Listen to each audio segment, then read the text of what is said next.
Hi hello everyone, welcome to my channel Srishti tutorial for maths. ನಾನು ಇವತ್ತು HSTR ಮತ್ತೆ PSTR exam ಅನ್ನ ಬರೀಲಿಕ್ಕೆ ತಯಾರಾಗ್ತಾ ಇರ್ತಕ್ಕಂತಹ ಅಭ್ಯರ್ಥಿಗಳಿಗಾಗಿ ಇವತ್ತಿನ ದಿನ ಮ್ಯಾಥಮೆಟಿಕ್ಸ್ ಅಲ್ಲಿ ಒಂದು ವಿಶೇಷವಾಗಿರ್ತಕ್ಕಂಥ ಚಾಪ್ಟರ್ ಎರಡೂ ಕೂಡ HSTR ಮತ್ತೆ PSTR ಎರಡಕ್ಕೂ ಕೂಡ ಅನ್ವಯವಾಗುವಂತ ಒಂದು ಪ್ರಮುಖವಾಗಿರ್ತಕ್ಕಂಥದ್ದು ವರ್ಗ ಮತ್ತು ವರ್ಗಮೂಲಗಳು.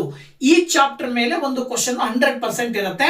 ಸೊ ಈ ಚಾಪ್ಟರ್ ಮೇಲೆ ಯಾವ ರೀತಿ ಕ್ವಶನ್ಸ್ ಕೇಳ್ತಾರೆ ಅನ್ನೋದಕ್ಕೆ ಸಂಬಂಧಪಟ್ಟ ಹಾಗೆ ನಾವು ಅಭ್ಯಾಸ ಮಾಡಬೇಕಂದ್ರೆ ಮುಂಚಿತವಾಗಿ ವರ್ಗ ಮತ್ತು ವರ್ಗಮೂಲಗಳಲ್ಲಿ ಕೆಲವು ಪ್ರಮುಖವಾದಂತಹ ಇಂಪಾರ್ಟೆಂಟ್ ಕಂಟೆಂಟ್ ಗಳಿದಾವೆ. ಆ ಒಂದು ಕಾನ್ಸೆಪ್ಟ್ ನ ಬಗ್ಗೆ ನೀವು ಕಂಪ್ಲೀಟ್ ಆಗಿ ಮಾಹಿತಿಯನ್ನ ತಿಳ್ಕೊಂಡಿದ್ರಿ ಅಂದ್ರೆ ಇದ್ರ ಮೇಲೆ ಯಾವುದೇ ರೀತಿಯ ಪ್ರಶ್ನೆಗಳು ಬಂದ್ರೂ ಸುಲಭವಾಗಿ ನೀವು ಅಟೆಂಡ್ ಮಾಡಬಹುದು. ಸೊ ಹಾಗಾಗಿ ನೋಡಿ, ಇಲ್ಲಿ ವರ್ಗ ಮತ್ತು ವರ್ಗಮೂಲಗಳು ಚಾಪ್ಟರ್ ನಲ್ಲಿ ಯಾವ ರೀತಿಯ ಪ್ರಶ್ನೆಗಳು ಬರ್ಬೋದು ಅನ್ನೋದಕ್ಕಿಂತ ಮುಂಚೆ ವರ್ಗ ಮತ್ತು ವರ್ಗಮೂಲಗಳಿಗೆ ಸಂಬಂಧಪಟ್ಟಂತ ಕೆಲವು ಅಂಶಗಳನ್ನ ನಾವು ಇಲ್ಲಿ ತಿಳ್ಕೊಳ್ತಾ ಹೋಗೋಣ.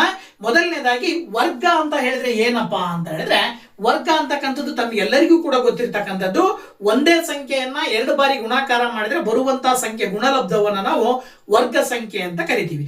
ಈಗ ಉದಾಹರಣೆಗೆ ಒಂದಿದೆಯಲ್ವಾ, ಒಂದನ್ನ ಒಂದರಿಂದನೇ ಗುಣಿಸಿದಾಗ ಉತ್ತರ ಏನ್ ಬರುತ್ತೆ? ಒಂದು ಬರುತ್ತೆ. ಸೊ ದಟ್ ಈ ಒಂದನ್ನ ನಾವು ಒಂದರ ವರ್ಗ 1 ಸ್ಕ್ವೇರ್ ಅಂತ ಬರಿತೀವಿ. ಅದರ ಬೆಲೆ ಬಂದ್ಬಿಟ್ಟು 1 ಬರುತ್ತೆ. ಸೊ ಒಂದನ್ನ ನಾವು ಏನಂತ ಹೇಳ್ಬೋದು? ಒಂದು ವರ್ಗ ಸಂಖ್ಯೆ ಅಂತ ಕರಿಬಹುದು. ಅದೇ ರೀತಿ ಎರಡನ್ನ ಎರಡು ಬಾರಿ ಗುಣಾಕಾರ ಮಾಡೋದಕ್ಕೆ ನಾವು 2 ಸ್ಕ್ವೇರ್ ಅಂತ ಹೇಳ್ತೀವಿ. ಗುಣಾಕಾರ ಮಾಡಿದಾಗ ಬರುವಂತಹ ಗುಣಲಬ್ಧ 4 ಆಗಿರುತ್ತೆ. ಸೊ 4ಅನ್ನ ವರ್ಗ ಸಂಖ್ಯೆ ಅಂತ ಕರಿತೀವಿ. ಹಾಗೇನೆ 3 × 3 ಅಂದ್ರೆ 3 ಸ್ಕ್ವೇರ್ ಅಂತ ಬರೀಬಹುದು. ಅಂದ್ರೆ ಅಲ್ಲಿಗೆ 9 ಬರುತ್ತೆ. 9 ಎನ್ನುವಂತದ್ದು ಒಂದು ವರ್ಗ ಸಂಖ್ಯೆ. ಅದೇ ರೀತಿ 4ಅನ್ನ ಸ್ಕ್ವೇರ್ ಮಾಡಿದ್ರೆ 4 4 16 ಬರುತ್ತೆ. ಸೊ ದಟ್ 16 ಅನ್ನುವಂಥದ್ದು ಒಂದು ವರ್ಗ ಸಂಖ್ಯೆ. ಸೊ ಈ ವರ್ಗ ಸಂಖ್ಯೆಗಳಿಗೆ ಸಂಬಂಧಪಟ್ಟ ಹಾಗೆ 5ಅನ್ನ ನೀವು 5 ಸ್ಕ್ವೇರ್ ಮಾಡಿದ್ರೆ 25 ಬರುತ್ತೆ. ಹಾಗೇನೆ 6ಅನ್ನ ಸ್ಕ್ವೇರ್ ಮಾಡಿದ್ರೆ ನೀವು 36 ಅಂತ ಬರೀಬಹುದು. 7ಅನ್ನ ಸ್ಕ್ವೇರ್ ಮಾಡಿದ್ರೆ ನೀವು 49 ಅಂತ ಬರೀತೀರಾ. ಹಾಗೆ 8ರ ವರ್ಗ ಬಂದ್ಬಿಟ್ಟು 8 ಸ್ಕ್ವೇರ್ ಅಂದ್ರೆ 64. 9ರ ವರ್ಗ 9 ಸ್ಕ್ವೇರ್ ಅಂತ ಹೇಳಿದ್ರೆ 81. 10ರ ವರ್ಗ 10 ಸ್ಕ್ವೇರ್ ಅಂತ ಹೇಳಿದ್ರೆ 100. ಈ ರೀತಿನಲ್ಲಿ ಅಟ್ಲೀಸ್ಟ್ ನೀವು 25ರವರೆಗೆ ವರ್ಗ ಮತ್ತು ವರ್ಗ ಸಂಖ್ಯೆಗಳನ್ನ ನೀವು ನೆನಪಲ್ಲಿ ಇಟ್ಕೊಳ್ಬೇಕು. ಸೊ ವರ್ಗ ಸಂಖ್ಯೆಗಳು ಹೇಗೆ ಬರ್ತವೆ ಅಂತಕ್ಕಂಥದ್ದು ಗೊತ್ತಾಯ್ತು. ಇದಾದ ನಂತರ ಇಲ್ಲಿ ಪ್ರಮುಖವಾಗಿ ನಿಮಗೆ ಪರೀಕ್ಷೆನಲ್ಲಿ ಯಾವ ರೀತಿ ಪ್ರಶ್ನೆ ಕೇಳಬಹುದಪ್ಪ ಅಂತ ಹೇಳಿದ್ರೆ, ಆ ವರ್ಗ ಸಂಖ್ಯೆಗಳನ್ನ ಯಾವುದು ವರ್ಗ ಸಂಖ್ಯೆ ಕೊಟ್ಟಿದ್ವಿ, ಕೆಲವೊಂದ್ಸರಿ ಉದಾಹರಣೆಗಳನ್ನ ಕೊಡ್ತಾರೆ. ಕೊಟ್ಟಂತಹ ಉದಾಹರಣೆಗಳನ್ನ ಇದರಲ್ಲಿ ವರ್ಗ ಸಂಖ್ಯೆ ಯಾವುದು, ವರ್ಗ ಸಂಖ್ಯೆ ಅಲ್ಲದೆ ಇರೋದು ಯಾವುದು ಕೇಳ್ತಾರೆ. ಆಗ ನೀವು ಅದನ್ನ ಗುರುತಿಡಬೇಕು ಅಂದ್ರೆ ಪ್ರಮುಖವಾಗಿ ನೀವು ಇಲ್ಲಿ ತಿಳ್ಕೊಬೇಕಾಗಿರೋ ಪಾಯಿಂಟ್ ಏನಪ್ಪಾ ಅಂದ್ರೆ, ನಾನೀಗ ಬರ್ದಿರ್ತಕ್ಕಂಥ ಎಲ್ಲಾ ಸಂಖ್ಯೆಗಳನ್ನ ತಗೊಂಡ್ರೆ ಈ ಎಲ್ಲಾ ಸಂಖ್ಯೆಗಳಲ್ಲೂ ಸಿಂಗಲ್ ಆಗಿ ಕೆಲವೊಂದು ಒಂದೇ ಅಂಕಿಯನ್ನ ಹೊಂದಿರುವಂತಹ ಸಂಖ್ಯೆಗಳಿದ್ರೆ, ಇನ್ನ 2 ಅಂಕಿಯ ಸಂಖ್ಯೆಗಳು ಕೂಡ ಇದಾವೆ. ಇದು ಒಂದು 3 ಅಂಕಿಯ ಸಂಖ್ಯೆನೂ ಕೂಡ ಇದೆ. ಈ ಎಲ್ಲಾ ಸಂಖ್ಯೆಗಳಲ್ಲಿ ಬಿಡಿ ಸ್ಥಾನದಲ್ಲಿ ಯಾವ್ಯಾವ ಸಂಖ್ಯೆಗಳು ಬರ್ತಾ ಹೋಗ್ತವೆ ಅಂತ ನೋಡೋದಾದ್ರೆ, ವರ್ಗ ಸಂಖ್ಯೆಯ ಬಿಡಿ ಸ್ಥಾನದಲ್ಲಿರುವ ಅಂಕಿಗಳು ಯಾವ್ಯಾವು ಅಂತ ನಮಗೆ ಗೊತ್ತಾಯ್ತು ಅಂದ್ರೆ ಅದು ವರ್ಗ ಸಂಖ್ಯೆ ಹೌದಾ ಅಲ್ವಾ ಅಂತ ಹೇಳ್ಬೋದು. ನೋಡ್ತಾ ಹೋದ್ರೆ ನೋಡಿ, ಇಲ್ಲಿ 0 ಬರುತ್ತೆ. ಬಿಡಿ ಸ್ಥಾನದಲ್ಲಿ 0 ಬರುವ ಸಾಧ್ಯತೆ ಇರುತ್ತೆ. ಹಾಗೇನೆ 1 ಬಿಡಿ ಸ್ಥಾನದಲ್ಲಿ ಬರೋ ಸಾಧ್ಯತೆ ಇರುತ್ತೆ. ನೆಕ್ಸ್ಟ್ 4 ಬರುತ್ತೆ. ಅದಾದ ನಂತರ 6 ಬರುತ್ತೆ. ಓಕೆನಾ? 4ರ ನಂತರ 6 ಬರುತ್ತೆ. ಅದಾದ ನಂತರ 9 ಬರುತ್ತೆ. ಬಿಡಿ ಸ್ಥಾನದಲ್ಲಿ ನಿಮಗೆ ಕೊಟ್ಟಂತಹ ಉದಾಹರಣೆಗಳಲ್ಲಿ ಬಿಡಿ ಸ್ಥಾನದಲ್ಲಿ ಈ ಅಂಕಿಗಳಿದ್ದು ಅಂದ್ರೆ ಆ ಸಂಖ್ಯೆಯನ್ನ ನೀವು ವರ್ಗ ಸಂಖ್ಯೆ ಅಂತ ಸುಲಭವಾಗಿ ಹೇಳ್ಬಹುದು. ಹಾಗಿದ್ಮೇಲೆ ಬಿಡಿ ಸ್ಥಾನದಲ್ಲಿ ಇವುಗಳು ಇದ್ದಾಗ ಪರ್ಫೆಕ್ಟ್ಲಿ ಅದು ಸ್ಕ್ವೇರ್ ಎಕ್ಸಾಕ್ಟ್ಲಿ ವರ್ಗ ಸಂಖ್ಯೆ ಆಗಿರುತ್ತಾ ಅಂತ ಹೇಳಿದ್ರೆ ಕಷ್ಟ. ಅದು ಎಕ್ಸಾಕ್ಟ್ ಆಗಿ ಹೌದು ಅಲ್ವಾ ಅನ್ನೋದನ್ನ ನಾವು ನೋಡ್ಬೇಕಂದ್ರೆ ಲೆಕ್ಕ ಮಾಡ್ಬೇಕಾಗತ್ತೆ. ಬಟ್ ಅಲ್ಲ ಅನ್ನೋದನ್ನ ಕ್ಲಿಯರ್ ಆಗಿ ಹೇಳ್ಬೋದು. ಹೆಂಗೆ ಅಂದ್ರೆ, ಬಿಡಿ ಸ್ಥಾನದಲ್ಲಿ ಈ ಅಂಕಿಗಳನ್ನ ಬಿಟ್ಟು 2 ಬಂದಿತ್ತು, ಅಥವಾ ಇದು 3 ಬಂದಿತ್ತು, ಅಥವಾ ನೆಕ್ಸ್ಟ್ ಯಾವುದು 7 ಬಂದಿತ್ತು, ಮತ್ತೆ 8 ಬಂದಿತ್ತು ಅಂದ್ರೆ ನೀವು ಕಣ್ಣು ಮುಚ್ಕೊಂಡು ಹೇಳ್ಬೋದು ಇವು ಬಿಡಿ ಸ್ಥಾನದಲ್ಲಿ ವರ್ಗ ಸಂಖ್ಯೆ. ಬಿಡಿ ಸ್ಥಾನದಲ್ಲಿ ಈ ಅಂಕಿಗಳು ಇರೋದ್ರಿಂದಾಗಿ ಈ ಸಂಖ್ಯೆಗಳು ವರ್ಗ ಸಂಖ್ಯೆಗಳಲ್ಲ. ಗೊತ್ತಾಯ್ತಲ್ವಾ? ಸೊ ಅಂದ್ರೆ ಹೌದು ಅಂತ ಹೇಳೋದಕ್ಕೆ ಲೆಕ್ಕ ಮಾಡ್ಬೇಕಾಗತ್ತೆ. ಬಟ್ ಅಲ್ಲ ಅಂತ ಹೇಳ್ಬೇಕು ಅಂತ ಹೇಳಿದ್ರೆ ನೀವು ಡೈರೆಕ್ಟ್ ಆಗಿ ಹೇಳ್ಬಿಡ್ಬೋದು, ಬಿಡಿ ಸ್ಥಾನದಲ್ಲಿ ಈ ಅಂಕಿಗಳಿದ್ವು ಅಂದ್ರೆ. ಬಿಡಿ ಸ್ಥಾನದಲ್ಲಿ ಈ ಅಂಕಿಗಳನ್ನ ಬಿಟ್ಟು ಮೇಲ್ಗಡೆ ಇರುವ ಅಂಕಿಗಳಿದ್ವು ಅಂತ ಹೇಳಿದ್ರೆ ನೀವು ಅದನ್ನ ಪರ್ಫೆಕ್ಟ್ ಆಗಿ ಲೆಕ್ಕ ಮಾಡಿದ ನಂತರದಲ್ಲಿ ಹೌದು ಅಂತ ಹೇಳ್ತೀರಾ. ಅಕಸ್ಮಾತ್ ಆಗಿ ಕೊಟ್ಟ ಸಂಖ್ಯೆಯ ಬಿಡಿ ಸ್ಥಾನದಲ್ಲಿ ಈ ಅಂಕಿಗಳಿದ್ವು ಅಂದ್ರೆ ಸುಲಭವಾಗಿ ನೀವು ಹೇಳ್ಬಿಡ್ಬೋದು ಇದು ವರ್ಗ ಸಂಖ್ಯೆ ಅಲ್ಲ. ಈಗ ನೀವು ಉದಾಹರಣೆಗೆ ಯಾವುದೇ ಲೆಕ್ಕ ಮಾಡದೆ ಕೆಳಗಿನವುಗಳಲ್ಲಿ ಯಾವುವು ಪೂರ್ಣ ವರ್ಗಗಳಲ್ಲ ಎಂದು ತಿಳಿಸಿ ಅಂತ ಕ್ವಶನ್ ಕೇಳ್ತಾರಪ್ಪ. 4 ಆಪ್ಷನ್ ಕೊಡ್ತಾರೆ. ನಾನು ಇಲ್ಲಿ ಕೆಲವೊಂದಷ್ಟನ್ನ ಹೆಚ್ಚಾಗಿ ತಗೊಂಡಿದ್ದೀನಿ. ಈಗ ನೀವು ಮೇಲ್ಗಡೆ ತಿಳ್ಕೊಂಡಿರುವ ಮಾಹಿತಿಯ ಆಧಾರದ ಮೇಲೆ ಸುಲಭವಾಗಿ ಹೇಳ್ಬೋದು ಇದರಲ್ಲಿ ವರ್ಗ ಸಂಖ್ಯೆ ಯಾವುದು ಹೌದು ಯಾವ್ದು ಅಲ್ಲ ಅಂತೇಳಿ. ಈಗ ಇದನ್ನ ನೀವು 9 ಇರೋದ್ರಿಂದ, ಬಿಡಿ ಸ್ಥಾನದಲ್ಲಿ 9 ಇರೋದ್ರಿಂದ ವರ್ಗ ಸಂಖ್ಯೆ ಇರಬಹುದು. ಪಕ್ಕ ಹೌದಾ ಅಂತ ತಿಳ್ಕೊಬೇಕಂದ್ರೆ ನೀವು 13 13ರಿಂದ ಗುಣಾಕಾರ ಮಾಡಿದ್ರೆ 169 ಬರುತ್ತೆ. ಸೊ ಹಾಗಾಗಿ ನೀವು ಹೌದು ಅಂತ ಬರೀತೀರಾ. ಇನ್ನು ಎರಡನೇ ಎಕ್ಸಾಂಪಲ್ 256 ಇದೆ. ಸೊ 256 ಹೌದಾ ಅಥವಾ ಅಲ್ವಾ ಅನ್ನೋದನ್ನ ನೀವು ಕನ್ಸಿಡರ್ ಮಾಡ್ಕೋಬೇಕು ಅಂತ ಹೇಳಿದ್ರೆ ಇಲ್ಲಿ 6 ಇದೆ, ಬಿಡಿ ಸ್ಥಾನದಲ್ಲಿ 6 ಇರೋದ್ರಿಂದ ಇರಬಹುದು. ಗೊತ್ತಾಯ್ತಲ್ವಾ? ಸೊ ಅದನ್ನ ಲೆಕ್ಕ ಮಾಡ್ಬೇಕಾಗತ್ತೆ. ನೀವು ಲೆಕ್ಕ ಮಾಡಿದಾಗ ಅದು ಪರ್ಫೆಕ್ಟ್ ಆಗಿ ಆನ್ಸರ್ ಬಂತು ಅಂದ್ರೆ ನೀವು ನೋಡ್ತೀರಿ. ಈ ಉದಾಹರಣೆಗೆ 16 × 16 ತಗೊಂಡ್ರೆ 6 6 36 ಅಲ್ವಾ? ಅಂಡ್ ನೆಕ್ಸ್ಟ್ ಏನ್ ಬರುತ್ತೆ? 6 1 6 3 9 ಬರುತ್ತೆ. ನೆಕ್ಸ್ಟ್ 1 6 6 1 1 1 ನೋಡಿ ಇಲ್ಲಿ 9 1 10 15 ಒಂದು ಕ್ಯಾರಿ ಮಾಡಿದ್ರೆ 256 ಬರುತ್ತೆ. ಅಂದ್ರೆ ಹೌದು, ಇದು ಕೂಡ ಪರ್ಫೆಕ್ಟ್ ಸ್ಕ್ವೇರ್. ಅಂದ್ರೆ ಇದು ಕಂಪ್ಲೀಟ್ ಆಗಿ ಏನಂತ ಹೇಳ್ಬೋದು ನಾವು ಪೂರ್ಣ ವರ್ಗ ಸಂಖ್ಯೆ ಅಂತ ಹೇಳ್ಬೋದು 256. ಇದೇ ರೀತಿ ಈ ರೀತಿಯ ಲೆಕ್ಕ ಮಾಡುವ ಅಗತ್ಯತೆ ಇರಲ್ಲ. ಯಾವಾಗಪ್ಪ ಅಂತ ಹೇಳಿದ್ರೆ ಬಿಡಿ ಸ್ಥಾನದಲ್ಲಿ 3 ಬಂತು ಅಂದ್ರೆ ನೀವು ಕಣ್ಣು ಮುಚ್ಕೊಂಡು ಹೇಳ್ಬೋದು ಏನಂತೇಳಿ, ಇಲ್ಲ ಅಥವಾ ಅಲ್ಲ ಅಂತೇಳಿ ಕಣ್ಣು ಮುಚ್ಕೊಂಡು ಹೇಳ್ಬೋದು ನೀವು ಅಲ್ವಾ? ಸೊ ಇದು ಅಲ್ಲ. ಹಾಗೇನೆ 257 ಹೊಂದಿದೆ ಅಂದ್ರೆ ಇದು ಕೂಡ ಅಲ್ಲ. ಯಾಕೆಂದ್ರೆ ಬಿಡಿ ಸ್ಥಾನದಲ್ಲಿ 7 ಇದೆ ಅಂದ್ರೆ ಅದು ಪೂರ್ಣ ವರ್ಗ ಸಂಖ್ಯೆ ಆಗಿರ್ಲಿಕ್ಕೆ ಸಾಧ್ಯ ಇಲ್ಲ. ಹಾಗೆ 408 ಕೂಡ ನೀವು ಸುಲಭವಾಗಿ ಹೇಳ್ಬೋದು ಅಲ್ಲ ಅಂತೇಳಿ. ಇನ್ನ 1024 ಕೊಟ್ಟಿದ್ರು ಅಂತ ಹೇಳಿದ್ರೆ ನೀವು ಇದಕ್ಕೆ ಲೆಕ್ಕ ಮಾಡ್ಬೇಕಾಗತ್ತೆ. ಆಕ್ಚುಯಲ್ ಆಗಿ 4 ಬಿಡಿ ಸ್ಥಾನದಲ್ಲಿ ಬಂದಿದೆ ಅಂತ ಹೇಳಿದ್ರೆ ಇದು ಕೂಡ ವರ್ಗ ಸಂಖ್ಯೆ ಆಗಿರುತ್ತೆ. ಓಕೆನಾ? ಸೊ ವರ್ಗ ಸಂಖ್ಯೆ ಆಗಿಲ್ಲದೆ ಇರ್ತಕ್ಕಂಥವು ಯಾವುವು 3. ಯಾಕೆ ಅವುಗಳು ವರ್ಗ ಸಂಖ್ಯೆ ಅಲ್ಲ ಅಂತ ಹೇಳ್ತಾ ಇದೀವಿ ನಾವು? ಬಿಡಿ ಸ್ಥಾನದಲ್ಲಿ 3 ಇದ್ರೆ ಅಥವಾ 7 ಇದ್ರೆ ಅಥವಾ 8 ಇದ್ರೆ ಅಥವಾ 2 ಇದ್ರೆ ಈ 4 ಅಂಕಿಗಳು ಏನಾದ್ರೂ ಬಿಡಿ ಸ್ಥಾನದಲ್ಲಿ ಇತ್ತು ಅಂದ್ರೆ ಅದು ಪೂರ್ಣ ವರ್ಗ ಸಂಖ್ಯೆ ಅಲ್ಲ ಅಂತ ಎಕ್ಸಾಕ್ಟ್ ಆಗಿ ಹೇಳ್ಬೇಕು. ಗೊತ್ತಾಯ್ತಲ್ವಾ? ಇದಾದ ನಂತರ ಇನ್ನ ವರ್ಗಮೂಲ ಅಂತ ಬರುತ್ತೆ. ವರ್ಗಮೂಲ ಅಂತ ಹೇಳಿದ್ರೆ ಏನು? ವರ್ಗಮೂಲ ಅಂತ ಹೇಳಿದ್ರೆ ವೆರಿ ಸಿಂಪಲ್. ಯಾವ ಸಂಖ್ಯೆಯನ್ನ 2 ಬಾರಿ ಗುಣಿಸಿದಾಗ ವರ್ಗ ಸಂಖ್ಯೆ ಬರುತ್ತೋ ಆ ಸಂಖ್ಯೆಯನ್ನ ವರ್ಗಮೂಲ ಅಂತ ಕರಿತೀವಿ. ಈ ಉದಾಹರಣೆಗೆ 100 ಇದೆ. 100 ಅಂತಕ್ಕಂಥದ್ದು ಒಂದು ವರ್ಗ ಸಂಖ್ಯೆ ಅಂತ ಕನ್ಸಿಡರ್ ಮಾಡಿದ್ರೆ 100ರ ವರ್ಗಮೂಲ ಯಾವ್ದಾಗತ್ತೆ? 100 ಅಂತಕ್ಕಂಥ ಸಂಖ್ಯೆ ಯಾವಾಗ ಬಂದಿದೆ? 10ನ್ನ 2 ಬಾರಿ ಗುಣಿಸಿದಾಗ. ಹಾಗಾಗಿ 10 ಅನ್ನುವಂಥದ್ದು ಇಲ್ಲಿ ವರ್ಗ ಸಂಖ್ಯೆ ಆಗತ್ತೆ. ಸ್ವಲ್ಪ ಅಬ್ಸರ್ವ್ ಮಾಡಿದ್ರೆ 10 ಅಂತಕ್ಕಂಥದ್ದು ವರ್ಗಮೂಲದಿಂದಾಗಿ 100 ಅಂತಕ್ಕಂಥ ಒಂದು ವರ್ಗ ಸಂಖ್ಯೆ ಸಿಕ್ಕಿದೆ. ಹಾಗೆಯೇ 9 ಎನ್ನುವಂತ ಒಂದು ವರ್ಗಮೂಲದಿಂದಾಗಿ 81 ಅನ್ನುವಂಥ ಒಂದು ವರ್ಗ ಸಂಖ್ಯೆ ಸಿಕ್ಕಿದೆ. 8 ಅನ್ನುವಂಥದ್ರಿಂದಾಗಿ 64 ಅನ್ನುವಂಥ ವರ್ಗ ಸಂಖ್ಯೆ ಸಿಕ್ಕಿದೆ. ಇವೆಲ್ಲವುಗಳನ್ನ ನೋಡ್ತಾ ಬಂದಾಗ ವರ್ಗಮೂಲದಲ್ಲಿರುವ ಅಂಕಿಗಳ ಸಂಖ್ಯೆ ಮತ್ತೆ ವರ್ಗದಲ್ಲಿರುವ ಅಂಕಿಗಳ ಸಂಖ್ಯೆಯನ್ನ ನೀವು ನೋಡ್ತಾ ಬಂದ್ರಿ ಅಂತ ಹೇಳಿದ್ರೆ ನೋಡಿ, ಇಲ್ಲಿ ವರ್ಗಮೂಲದಲ್ಲಿ 1 ಅಂಕಿ ಇದೆ, ವರ್ಗದಲ್ಲೂ ಕೂಡ 1 ಅಂಕಿ ಇದೆ. ಇಲ್ಲಿ ವರ್ಗಮೂಲದಲ್ಲಿ 1 ಅಂಕಿ ಇದೆ, ಇಲ್ಲೂ ಕೂಡ 1 ಅಂಕಿ ಇದೆ. ಹಾಗೇನೆ ಇಲ್ಲೂ ಕೂಡ ಅಷ್ಟೇ. ನೆಕ್ಸ್ಟ್ ಇಲ್ಲಿ ಬಂದಾಗ ವರ್ಗಮೂಲದಲ್ಲಿ 1 ಅಂಕಿ ಇದೆ, ವರ್ಗದಲ್ಲಿ 2 ಅಂಕಿ ಇದೆ. ಇದಾದ ನಂತರ ಇಲ್ಲೂ ಕೂಡ ನೋಡಿ ವರ್ಗಮೂಲದಲ್ಲಿ 1 ಅಂಕಿ ಇದ್ರೆ ವರ್ಗದಲ್ಲಿ 2 ಅಂಕಿಗಳಿದಾವೆ. ಬಿಡಿ ಮತ್ತು 10ರ ಸ್ಥಾನವನ್ನು ಹೊಂದಿರುವಂತ 2 ಅಂಕಿಗಳಿದಾವೆ. ಇದ್ರ ಅರ್ಥ ನಾವು ತಿಳ್ಕೊಬೇಕಾಗಿರೋದು ಏನಪ್ಪಾ ಅಂತ ಹೇಳಿದ್ರೆ ಇಲ್ಲೂ ಕೂಡ ಅಷ್ಟೇ. ಇಲ್ಲೂ 2 ವರ್ಗಮೂಲದಲ್ಲಿ 2 ಅಂಕಿಗಳಿದಾವೆ, ವರ್ಗದಲ್ಲಿ 3 ಅಂಕಿಗಳಿದಾವೆ. ಸೊ ನಾವು ಪ್ರಮುಖವಾಗಿ ಇಲ್ಲಿ ತಿಳ್ಕೊಬೇಕಾಗಿರೋದು ಏನಪ್ಪಾ ಅಂದ್ರೆ ವರ್ಗಮೂಲದಲ್ಲಿ ಸಮ ಸಂಖ್ಯೆಯ ಅಂಕಿಗಳಿದ್ವು ಅಂದ್ರೆ ವರ್ಗದಲ್ಲಿ ಅದರ 2ರಷ್ಟು ಇರ್ತಾವೆ. ಗೊತ್ತಾಯ್ತಲ್ವಾ? ವರ್ಗಮೂಲದಲ್ಲಿ ಸಮ ಸಂಖ್ಯೆಯ ಅಂಕಿಗಳಿದ್ರೆ ವರ್ಗದಲ್ಲಿ ಅದರ 2ರಷ್ಟು ಅಂಕಿಗಳನ್ನು ಹೊಂದಿರುತ್ತೆ.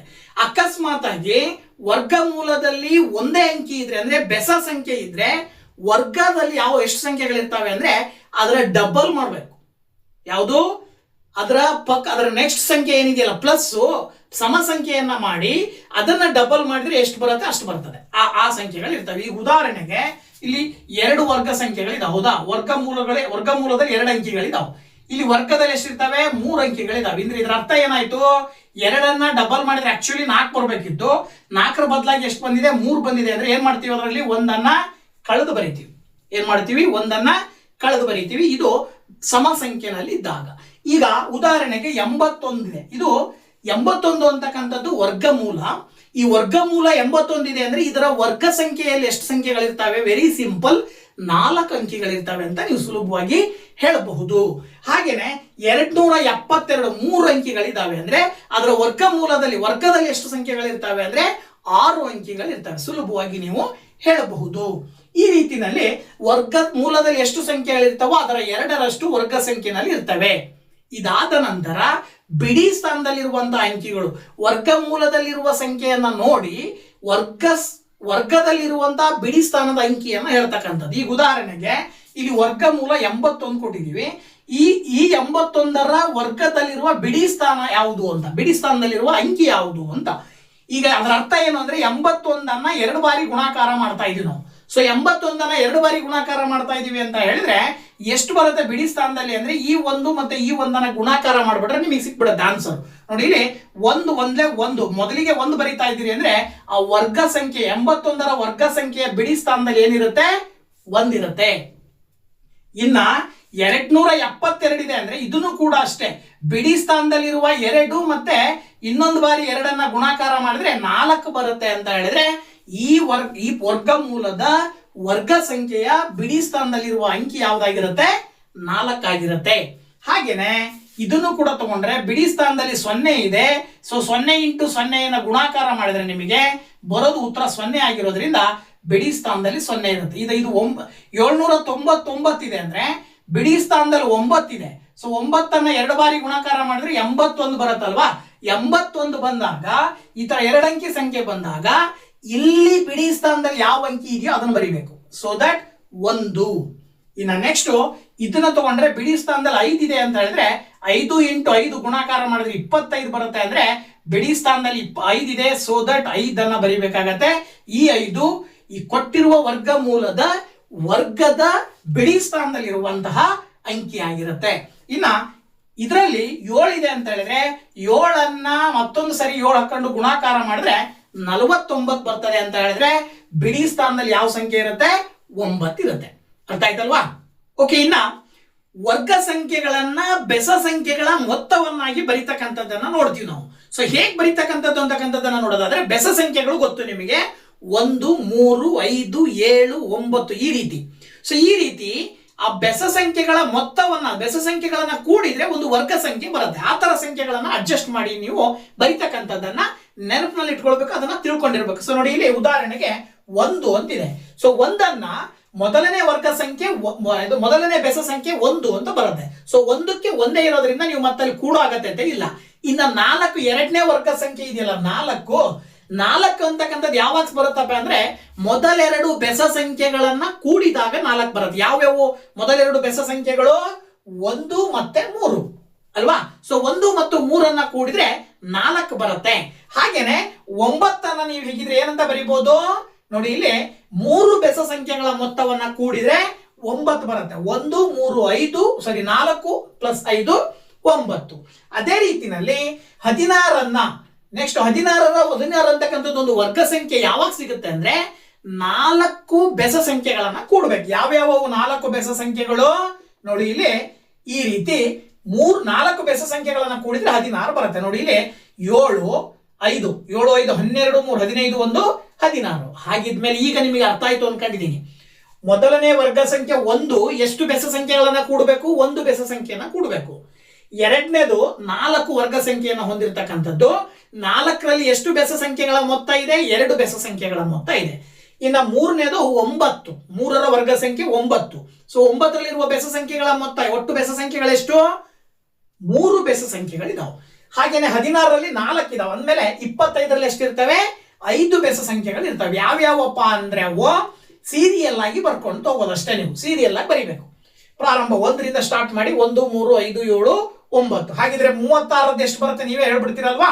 ನೋಡಿ ಇಲ್ಲಿ 5, 7, 9 ಪ್ಲಸ್ ಇನ್ನೊಂದು ಏನ್ ಬರುತ್ತೆ 11. ಇದೇ ಕಂಟಿನ್ಯೂಸ್ ಆಗುತ್ತೆ. ಪ್ರತಿಯೊಂದು ಸಂಖ್ಯೆಯನ್ನು ಕೂಡ ರೈಸ್ ಆಗ್ತಾ ಹೋದಾಗೆ ಈ ಕಡೆ ಬರುವ ಬೆಸ ಸಂಖ್ಯೆಗಳು ಎಷ್ಟು ಏನಾಗ್ತವೆ ಇನ್ಕ್ರೀಸ್ ಆಗ್ತಾ ಹೋಗ್ತವೆ. ಒಂದೊಂದೇ ಸಂಖ್ಯೆ ಆಡ್ ಆಗ್ತಾ ಹೋಗುತ್ತೆ. ಹಾಗಿದ್ಮೇಲೆ ನಿಮಗೆ ಇದ್ರ ಮೇಲೆ ಕ್ವಶನ್ ಹೇಗೆ ಕೇಳಬಹುದು ಅಂತ ಹೇಳಿದ್ರೆ ಉದಾಹರಣೆಗೆ 121 ಬೆಸ ಸಂಖ್ಯೆಗಳ ಮೊತ್ತವನ್ನಾಗಿ ಬರೆದಾಗ ಬರುವ ಒಟ್ಟು ಬೆಸ ಸಂಖ್ಯೆಗಳು ಎಷ್ಟು. ವೆರಿ ಸಿಂಪಲ್, ಲೆಕ್ಕ ಮಾಡದೆ ಹೇಳ್ಬಿಡ್ಬೋದು. 121 ಅನ್ನೋದು ಯಾವ ಸಂಖ್ಯೆಯ ವರ್ಗ ಅನ್ನೋದು ಗೊತ್ತಿರ್ಬೇಕು ನಿಮಗೆ. 121 ಅನ್ನೋದು 11ರ ವರ್ಗ. ಹಾಗಾಗಿ 121ಅನ್ನ ಬೆಸ ಸಂಖ್ಯೆಗಳ ಮೊತ್ತದ ರೂಪದಲ್ಲಿ ಬರೆದಾಗ ಅಲ್ಲಿ ಬರುವ ಒಟ್ಟು ಬೆಸ ಸಂಖ್ಯೆಗಳೆಷ್ಟು 11. ಸೊ 11ರ ವರ್ಗ ಆಗಿರೋದ್ರಿಂದ 11 ಬೆಸ ಸಂಖ್ಯೆಗಳು ಇರ್ತಾವೆ. ಅದೇ ರೀತಿನಲ್ಲಿ ಸಪೋಸ್ ನಿಮಗೆ ಯಾವ್ದಪ್ಪ ಅಂತ ಹೇಳಿದ್ರೆ 400 ಕೊಟ್ಟಿದ್ರಪ್ಪ, 400ಅನ್ನ ಬೆಸ ಸಂಖ್ಯೆಯ ರೂಪದಲ್ಲಿ ಮೊತ್ತಗಳ ರೂಪದಲ್ಲಿ ಬರೆದಾಗ ಎಷ್ಟು ಬೆಸ ಸಂಖ್ಯೆಗಳು ಬರ್ತವೆ? ನಮ್ಗೆಲ್ರಿಗೂ ಕೂಡ ಗೊತ್ತಿರ್ತಕ್ಕಂಥದ್ದು 400 ಯಾವ ಸಂಖ್ಯೆಯನ್ನ 2 ಬಾರಿ ಗುಣಿಸಿದ್ರೆ ಬರುತ್ತೆ? 20ಅನ್ನ 2 ಬಾರಿ ಗುಣಿಸಿದ್ರೆ ಬರುತ್ತೆ. ಸೊ 20ಅನ್ನ 2 ಬಾರಿ ಗುಣಿಸಿದ್ರೆ 400 ಬರುತ್ತೆ ಅಂದಮೇಲೆ 400ಅನ್ನ ಬೆಸ ಸಂಖ್ಯೆಗಳ ಮೊತ್ತದ ರೂಪದಲ್ಲಿ ಬರೆದಾಗ ಒಟ್ಟು ಬೆಸ ಸಂಖ್ಯೆಗಳು ಎಷ್ಟಿರ್ತವೆ? 20 ಇರ್ತವೆ. ಗೊತ್ತಾಯ್ತಲ್ವಾ? ಸೊ ಈ ರೀತಿನಲ್ಲಿ ಸಪೋಸ್ ಕ್ವಶನ್ ಕೇಳಿದ್ರೆ ನೀವು ಸುಲಭವಾಗಿ ಆನ್ಸರ್ ಬರೀಬಹುದು. ಇದಾದ ನಂತರ ನೆಕ್ಸ್ಟ್ ಪಾಯಿಂಟ್, ವರ್ಗ ಸಂಖ್ಯೆಗಳ ನಡುವಿನ ಸಂಖ್ಯೆಗಳ ಒಟ್ಟು ಎಷ್ಟು? ಒಟ್ಟು ಸಂಖ್ಯೆಗಳು ಅಂತ. ವರ್ಗ ಸಂಖ್ಯೆಗಳ ನಡುವಿನ ಒಟ್ಟು ಸಂಖ್ಯೆಗಳು ಅಂದ್ರೆ ಇದ್ರ ಅರ್ಥ ಏನಪ್ಪಾ ಅಂದ್ರೆ, ಉದಾಹರಣೆಗೆ ಇಲ್ಲಿ 12 ಮತ್ತು 13 ಅಂತ ಕೊಟ್ಟಿದ್ದಾರೆ. 12ರ ವರ್ಗ ಸಂಖ್ಯೆಯನ್ನ ಬರ್ಕೊಳ್ಬೇಕು. 12 ಇಂಟು 12 ಮಾಡಿದ್ರೆ 144 ಬರುತ್ತೆ. 13ರ ವರ್ಗ ಸಂಖ್ಯೆ ಅಂತ ಹೇಳಿದ್ರೆ 13 ಇಂಟು 13 ಮಾಡಿದ್ರೆ 169 ಬರುತ್ತೆ. ಸೊ 169ರಲ್ಲಿ 144ಅನ್ನ ಕಳೆದು ಉತ್ತರವನ್ನ ಬರಿಬೇಕು. ಇದಿಷ್ಟನ್ನ ಮಾಡೋದ್ರ ಬದಲಾಗಿ ಇದಕ್ಕೊಂದು ಸೂತ್ರನೇ ಬರ್ತದೆ. ಏನಪ್ಪಾ ಅಂತ ಹೇಳಿದ್ರೆ 2n ಅಂತ ಹೇಳ್ತೀವಿ ನಾವು. ಏನಂತ ಕರಿತೀವಿ? 2n. 2n ಅಂತ ಹೇಳಿದ್ರೆ n ಅಂದ್ರೆ ಇದರಲ್ಲಿ ಕೊಟ್ಟಿರುವ ಸಂಖ್ಯೆಯ ಕಡಿಮೆ ಚಿಕ್ಕ ಸಂಖ್ಯೆಯನ್ನ ತಗೊಳ್ಬೇಕು. ಕೊಟ್ಟಿರುವಂತದ್ರ 2 ಸಂಖ್ಯೆಗಳಲ್ಲಿ ಚಿಕ್ಕ ಸಂಖ್ಯೆ ವರ್ಗಮೂಲವನ್ನ ತಗೊಂಡ್ರೆ ಇವೆರಡರಲ್ಲಿ ಚಿಕ್ಕ ಸಂಖ್ಯೆ 12, 12ಅನ್ನ n ಅಂತ ಕನ್ಸಿಡರ್ ಮಾಡಿದ್ರಿ ಅಂದ್ರೆ ನೀವು ನೋಡಿ ಇಲ್ಲಿ 2 ಇಂಟು 12 ಮಾಡಿದ್ರಿ ಅಂದ್ರೆ 24 ಬರುತ್ತೆ. ಸೊ 24ಅನ್ನ ನಾವು ಏನಂತ ಕರಿತೀವಿ? ಈ ಒಂದು ಸಂಖ್ಯೆಗಳ ಮಧ್ಯೆ ಇರುವಂತಹ ವರ್ಗ ಸಂಖ್ಯೆಗಳು, ಒಟ್ಟು ಸಂಖ್ಯೆಗಳು ಅಂತ ಕರಿತೀವಿ. ಆಕ್ಚುಯಲ್ ಆಗಿ ಇಲ್ಲಿ 169 144ಅನ್ನ ಕಳೆದಾಗ ನಿಮಗೆ 25 ಬರುತ್ತೆ. ಬಟ್ ಈ 25 ಸಂಖ್ಯೆಗಳಲ್ಲಿ 169 ಇರುತ್ತೆ. ಸೊ 169ಅನ್ನ ಬಿಟ್ಟು ಕೌಂಟ್ ಮಾಡಿದ್ರಿ ಅಂತ ಹೇಳಿದ್ರೆ ಎಷ್ಟು ಬರುತ್ತೆ? 24 ಬರುತ್ತೆ. ಹಾಗಾಗಿ ನಿಮಗೆ 2 ಸಂಖ್ಯೆಗಳನ್ನ ಕೊಟ್ಟು ಈ ಸಂಖ್ಯೆಯ ವರ್ಗಗಳ ನಡುವಿನ ಒಟ್ಟು ಸಂಖ್ಯೆಗಳನ್ನ ಕೇಳಿದ್ರು ಅಂದ್ರೆ ಈ ಸೂತ್ರವನ್ನ ಬಳಕೆ ಮಾಡಿ. ಯಾವುದು? 2n. ಇದರ ಆಧಾರದ ಮೇಲೆ ಇದನ್ನು ಕೂಡ ನೀವು 25ರ ವರ್ಗ ಮತ್ತು 26ರ ವರ್ಗಗಳ ನಡುವಿನ ಒಟ್ಟು ಸಂಖ್ಯೆಗಳು ಎಷ್ಟು ಅಂತ ಕೇಳಿದ್ರು ಅಂದ್ರೆ ಇದಕ್ಕೂ ಕೂಡ ಸೂತ್ರವನ್ನ ಅಪ್ಲೈ ಮಾಡಿದ್ರಿ ಅಂತ ಹೇಳಿದ್ರೆ ನೋಡಿ, ಇಲ್ಲಿ 2 ಇಂಟು n ಇರೋ ಜಾಗದಲ್ಲಿ ಏನ್ ಬರ್ಕೊಳ್ಬೇಕು ಅಂತ ಹೇಳಿದ್ದೀನಿ ನಾನು. n ಇರೋ ಜಾಗದಲ್ಲಿ ಏನ್ ಮಾಡ್ಬೇಕು? ಕೊಟ್ಟಿರುವ 2 ಸಂಖ್ಯೆಗಳಲ್ಲಿ ಚಿಕ್ಕ ಸಂಖ್ಯೆಯನ್ನ ತಗೊಳ್ಳಿ. n ಎಷ್ಟಿದೆ? 25. ಸೊ ಇಲ್ಲಿಗೆ 25 ಇಂಟು 2 ಮಾಡಿದ್ರೆ ಎಷ್ಟು ಬರುತ್ತೆ? 50. ಇದರ ಅರ್ಥ ಏನು? 25 ಮತ್ತು 26ರ ವರ್ಗ ಸಂಖ್ಯೆಗಳ ನಡುವಿನ ಒಟ್ಟು ಸಂಖ್ಯೆಗಳು ಎಷ್ಟಿರ್ತವೆ ಅಂದ್ರೆ 50 ಇರ್ತವೆ ಅಂತ ಹೇಳಿ ಸುಲಭವಾಗಿ ಹೇಳಬಹುದು. ಓಕೆನಾ? ಓಕೆ. ಇನ್ನ ನೆಕ್ಸ್ಟ್, ಸುಲಭವಾಗಿ ವರ್ಗ ಸಂಖ್ಯೆಯನ್ನು ಕಂಡುಹಿಡಿಯೋದು ಹೇಗೆ ಅಂತಕ್ಕಂಥದ್ದನ್ನ ನೋಡೋಣ. ನೋಡಿ, ಇಲ್ಲಿ ಸಂಖ್ಯೆ ದೊಡ್ಡ ದೊಡ್ಡ ಸಂಖ್ಯೆಗಳನ್ನ ಕೊಟ್ಟು ಈ ಸಂಖ್ಯೆಯ ವರ್ಗ ಸಂಖ್ಯೆಯನ್ನು ಬರೆಯಿರಿ ಅಂದ್ರೆ ನೀವು ಗುಣಾಕಾರ ಮಾಡ್ಕೊಂತ ಕೂತ್ಕೊಳ್ಬೇಕಾಗತ್ತೆ. ಬದಲಾಗಿ ಇಲ್ಲಿ ನೀವು ನಿಮಗೆ ಗೊತ್ತಿರುವಂತಹ ಆಲ್ಜಿಬ್ರಾಯಿಕ್ ಐಡೆಂಟಿಟೀಸ್, ಬೀಜಗಣಿತಕ್ಕೆ ಸಂಬಂಧಪಟ್ಟಂತ ಸೂತ್ರಗಳೇನು ಬರ್ತವೆ ಆ ಸೂತ್ರಗಳ ಆಧಾರದ ಮೇಲೆ ನೀವು ಸುಲಭವಾಗಿ ಆ ಒಂದು ಏನ್ ಕಂಡುಹಿಡಿಯಬಹುದು ಅಂದ್ರೆ ವರ್ಗವನ್ನ ಕಂಡುಹಿಡಿಯಬಹುದು. ಉದಾಹರಣೆಗೆ 32 ಕೊಟ್ಟಿದ್ದಾರೆ. 32ರ ವರ್ಗ ಸಂಖ್ಯೆ ಏನು ಅಂತ ಕೇಳ್ತಾರೆ. ಸೊ 32ರ ವರ್ಗ ಸಂಖ್ಯೆ ಅಂದ್ರೆ 32 ಇಂಟು 32 ಗುಣಾಕಾರ ಮಾಡಿ ನೀವು ಆನ್ಸರ್ ನ ಹೇಳ್ಬೇಕಾಗತ್ತೆ. ಬದಲಾಗಿ 32ಅನ್ನ ನೀವು 32 ಸ್ಕ್ವೇರ್ ಅಂತ ಹೇಳ್ತಿರ್ತಾನೆ. ಸೊ 32 ಸ್ಕ್ವೇರ್ ಅಂದ್ರೆ ಅದರ ಅರ್ಥ ನಾವು ಈ ರೀತಿ ಸ್ಪ್ಲಿಟ್ ಮಾಡಿ 30 ಪ್ಲಸ್ 2 ಹೋಲ್ ಸ್ಕ್ವೇರ್ ಅಂತ ಬರ್ಕೊಳ್ಬಹುದು. ಈ ರೀತಿ ಬರ್ಕೊಂಡ್ರೆ ಇದೇನ್ ಹೇಳುತ್ತೆ ಅಂದ್ರೆ a plus B whole square ರೂಪದಲ್ಲಿ ಇದೆ. So a plus B whole square ರೂಪ ಅಂತ ಹೇಳಿದ್ರೆ ಏನರ್ಥ? a square plus B square plus 2ab ಆ ರೂಪದಲ್ಲಿ ಬರೆದ್ರಿ ಅಂದ್ರೆ ಇದನ್ನ 30 square plus 2 square plus 2 into 30 into 2 ಅಂತೇಳಿ ಸೂತ್ರವನ್ನ ಬಳಕೆ ಮಾಡಿ ಬರಿತಾ ಇದ್ದೀರಾ. 30 ಸ್ಕ್ವೇರ್ ಮಾಡಿದ್ರೆ ನಿಮಗೆ 900 ಬರುತ್ತೆ. 2ರ ವರ್ಗ 4. ಇನ್ನ 2 3 6 6 2 12 ಪಕ್ಕದಲ್ಲಿ 0 ಇದೆ, 120 ಅಂತ ಬರೀತೀರಾ. ಈಗ ಸುಲಭವಾಗಿ ನೀವು ಇದಿಷ್ಟನ್ನ ಕೂಡಿದ್ರೆ 900 ಪ್ಲಸ್ 100 1000, 20 ಪ್ಲಸ್ 4 24 ಅಂದ್ರೆ ಅಲ್ಲಿಗೆ 1024 1024 ಅಂತ ಸುಲಭವಾಗಿ ಆನ್ಸರ್ ನ ಹೇಳ್ತೀರಾ. ಗುಣಾಕಾರ ಮಾಡೋ ಅಗತ್ಯತೆ ಇರಲ್ಲ. ಇನ್ನು ನೆಕ್ಸ್ಟ್ ಅದೇ ರೀತಿ 86ಅನ್ನ ಕೊಟ್ಟಿದ್ದಾರಲ್ವಾ. ಸೊ 86ಅನ್ನ ನೀವು ಗುಣಾಕಾರ ಮಾಡಿ ವರ್ಗವನ್ನ ಕಂಡುಹಿಡಿಯೋದ್ರ ಬದಲಾಗಿ ಈ ರೀತಿ 86ಅನ್ನ 80 ಪ್ಲಸ್ 6ರ ವರ್ಗ ಈ ರೀತಿನಲ್ಲಿ ಬರ್ಕೊಳ್ರಿ. 80 ಪ್ಲಸ್ 6ರ ವರ್ಗ ಸೂತ್ರದ ಆಧಾರದ ಮೇಲೆ 80 square plus 6 square plus 2 into 80 into 6 ಈ ರೂಪದಲ್ಲಿ ನೀವು ಬರೆದು ಅದನ್ನ ನೀವು ಸಿಂಪ್ಲಿಫೈ ಮಾಡಿದ್ರೆ 80ರ ವರ್ಗ 8 8 64 ಅಂತ ಹೇಳಿ ನೀವು ಸುಲಭವಾಗಿ 6400 ಅಂತ ಬರೀತೀರಿ. 6ರ ವರ್ಗ 36, ಹಾಗೇನೆ 2 8 16 16 ಇಂಟು 6 ಮಾಡ್ರಿ ನಿಮ್ಗೆ ಏನ್ ಬರುತ್ತೆ ಉತ್ತರ? 16 ಇಂಟು 6. ಓಕೆ, 6 36, 6 6 3 9. ಸೊ ನೀವು 961 ಬರೀಬೇಕು, ಪಕ್ಕದಲ್ಲಿರುವ ಸೊನ್ನೆಯನ್ನ ಸೇರಿಸಿ ಹೇಳಿದ್ದಾರೆ. ಈಗ 6436 960 ಕೂಡ್ಬಿಟ್ರೆ ನೀವು ನೋಡಿ, ಇಲ್ಲಿ 6 3 9, 9 4 13, 6 1 7, ಸುಲಭವಾಗಿ 7396 ಅಂತೇಳಿ ಹೇಳ್ತೀರಾ. ಈ ರೀತಿನಲ್ಲಿ ಸೂತ್ರವನ್ನ ಬಳಕೆ ಮಾಡಿ ಸುಲಭವಾಗಿ ನೀವು ಗುಣಾಕಾರ ಮಾಡದೇನೆ ನೇರವಾಗಿ ಆನ್ಸರ್ನ ಹೇಳಬಹುದು, ಕಡಿಮೆ ಸಮಯವನ್ನ ಬಳಸ್ಕೊಂಡು. ಓಕೆನಾ? ಇದಾದ ನಂತರ ಪೈಥಾಗೋರಸನ ತ್ರಿವಳಿಗಳನ್ನ ಕೇಳ್ತಾರೆ. ಇದು ವರ್ಗ ಮತ್ತು ವರ್ಗಮೂಲದ ಆಧಾರದ ಮೇಲೆನೆ ಬರೀತಕ್ಕಂಥದ್ದು. ಈಗ ಉದಾಹರಣೆಗೆ ಒಂದು ಲಂಬಕೋನ ತ್ರಿಭುಜ ಇದೆ ಅಂತ ಹೇಳಿದ್ರೆ, ಈ ತರ ಒಂದು ಲಂಬಕೋನ ತ್ರಿಭುಜದಲ್ಲಿ ಇದನ್ನ ವಿಕರ್ಣ ಅಂತ ಕರಿತೀವಿ. ಇನ್ನು ಉಳಿದಿರ್ತಕ್ಕಂಥ 2 ಬಾಹುಗಳನ್ನ ಅಬ್ಸರ್ವ್ ಮಾಡಿದಾಗ ಇಲ್ಲಿ ಏನಾಗುತ್ತೆ ಅಂದ್ರೆ, ವಿಕರ್ಣದ ಮೇಲಿನ ವರ್ಗವು, ಸಪೋಸ್ ಇದನ್ನ ABC ಅಂತ ಕನ್ಸಿಡರ್ ಮಾಡಿದ್ರೆ, ವಿಕರ್ಣದ ಮೇಲಿನ ವರ್ಗವು ಅಂತ ಹೇಳಿದ್ರೆ AC² ಉಳಿದೆರಡು ಬಾಹುಗಳ ವರ್ಗಗಳ ಮೊತ್ತಕ್ಕೆ ಸಮ ಇರುತ್ತದೆ ಅಂತ ಹೇಳಿ ಅದರ ಆಧಾರದ ಮೇಲೆ AB² + BC² ಅಂತ ಹೇಳ್ತೀವಲ್ವಾ, ಇದು ಪೈಥಾಗೋರಸ್ನ ಪ್ರಮೇಯ. ಈ ಪೈಥಾಗೋರಸ್ನ ಪ್ರಮೇಯದ ಆಧಾರದ ಮೇಲೆ ಯಾವುದೇ ಒಂದು ಲಂಬಕೋನ ತ್ರಿಭುಜದಲ್ಲಿ ಒಂದು ಬಾಹುವನ್ನ ಕೊಟ್ಟಿದ್ರು ಅಂದ್ರೆ ಇನ್ನೆರಡು ಬಾಹುಗಳನ್ನ ಸುಲಭವಾಗಿ ಕಂಡುಹಿಡಿಬಹುದು. ಆ ಬಾಹುಗಳನ್ನ ಕಂಡುಹಿಡಿಲಿಕ್ಕೋಸ್ಕರನೇ ಒಂದು ಸಾಮಾನ್ಯ ಸೂತ್ರ ಇದೆ. ಏನಪ್ಪಾ ಅದು ಸಾಮಾನ್ಯ ಸೂತ್ರ ಅಂತ ಹೇಳಿದ್ರೆ, 2m ಅಂತಕ್ಕಂಥದ್ದು, ಒಂದು 2m ಆಗಿರುತ್ತೆ, ಇನ್ನೊಂದು m² - 1ಕ್ಕೆ ಸಮ ಇರುತ್ತೆ, ಮತ್ತೊಂದು m² + 1ಕ್ಕೆ ಸಮ ಇರುತ್ತೆ. ಈ m ಅನ್ನೋದು ಏನಾಗಿರುತ್ತೆ ಅಂದ್ರೆ, ನಿಮಗೆ ಗಿವನ್ ಯಾವುದಾದ್ರೂ ಒಂದು ಬಾಹುವನ್ನ ಕೊಟ್ಟಿರ್ತಾರೆ. ಒಂದು ಲಂಬಕೋನ ತ್ರಿಭುಜದ ಒಂದು ಬಾಹುವನ್ನ ಕೊಟ್ಟಿರ್ತಾರೆ. ಆ ಒಂದು ಬಾಹುವನ್ನ m ಅಂತ ತಗೊಂಡ್ರೆ ಉಳಿದೆರಡು ಬಾಹುಗಳನ್ನ ಸುಲಭವಾಗಿ ಕಂಡುಹಿಡಿಯಬಹುದು. ಸೂತ್ರ 2m m² - 1, ಇನ್ನೊಂದು m² + 1.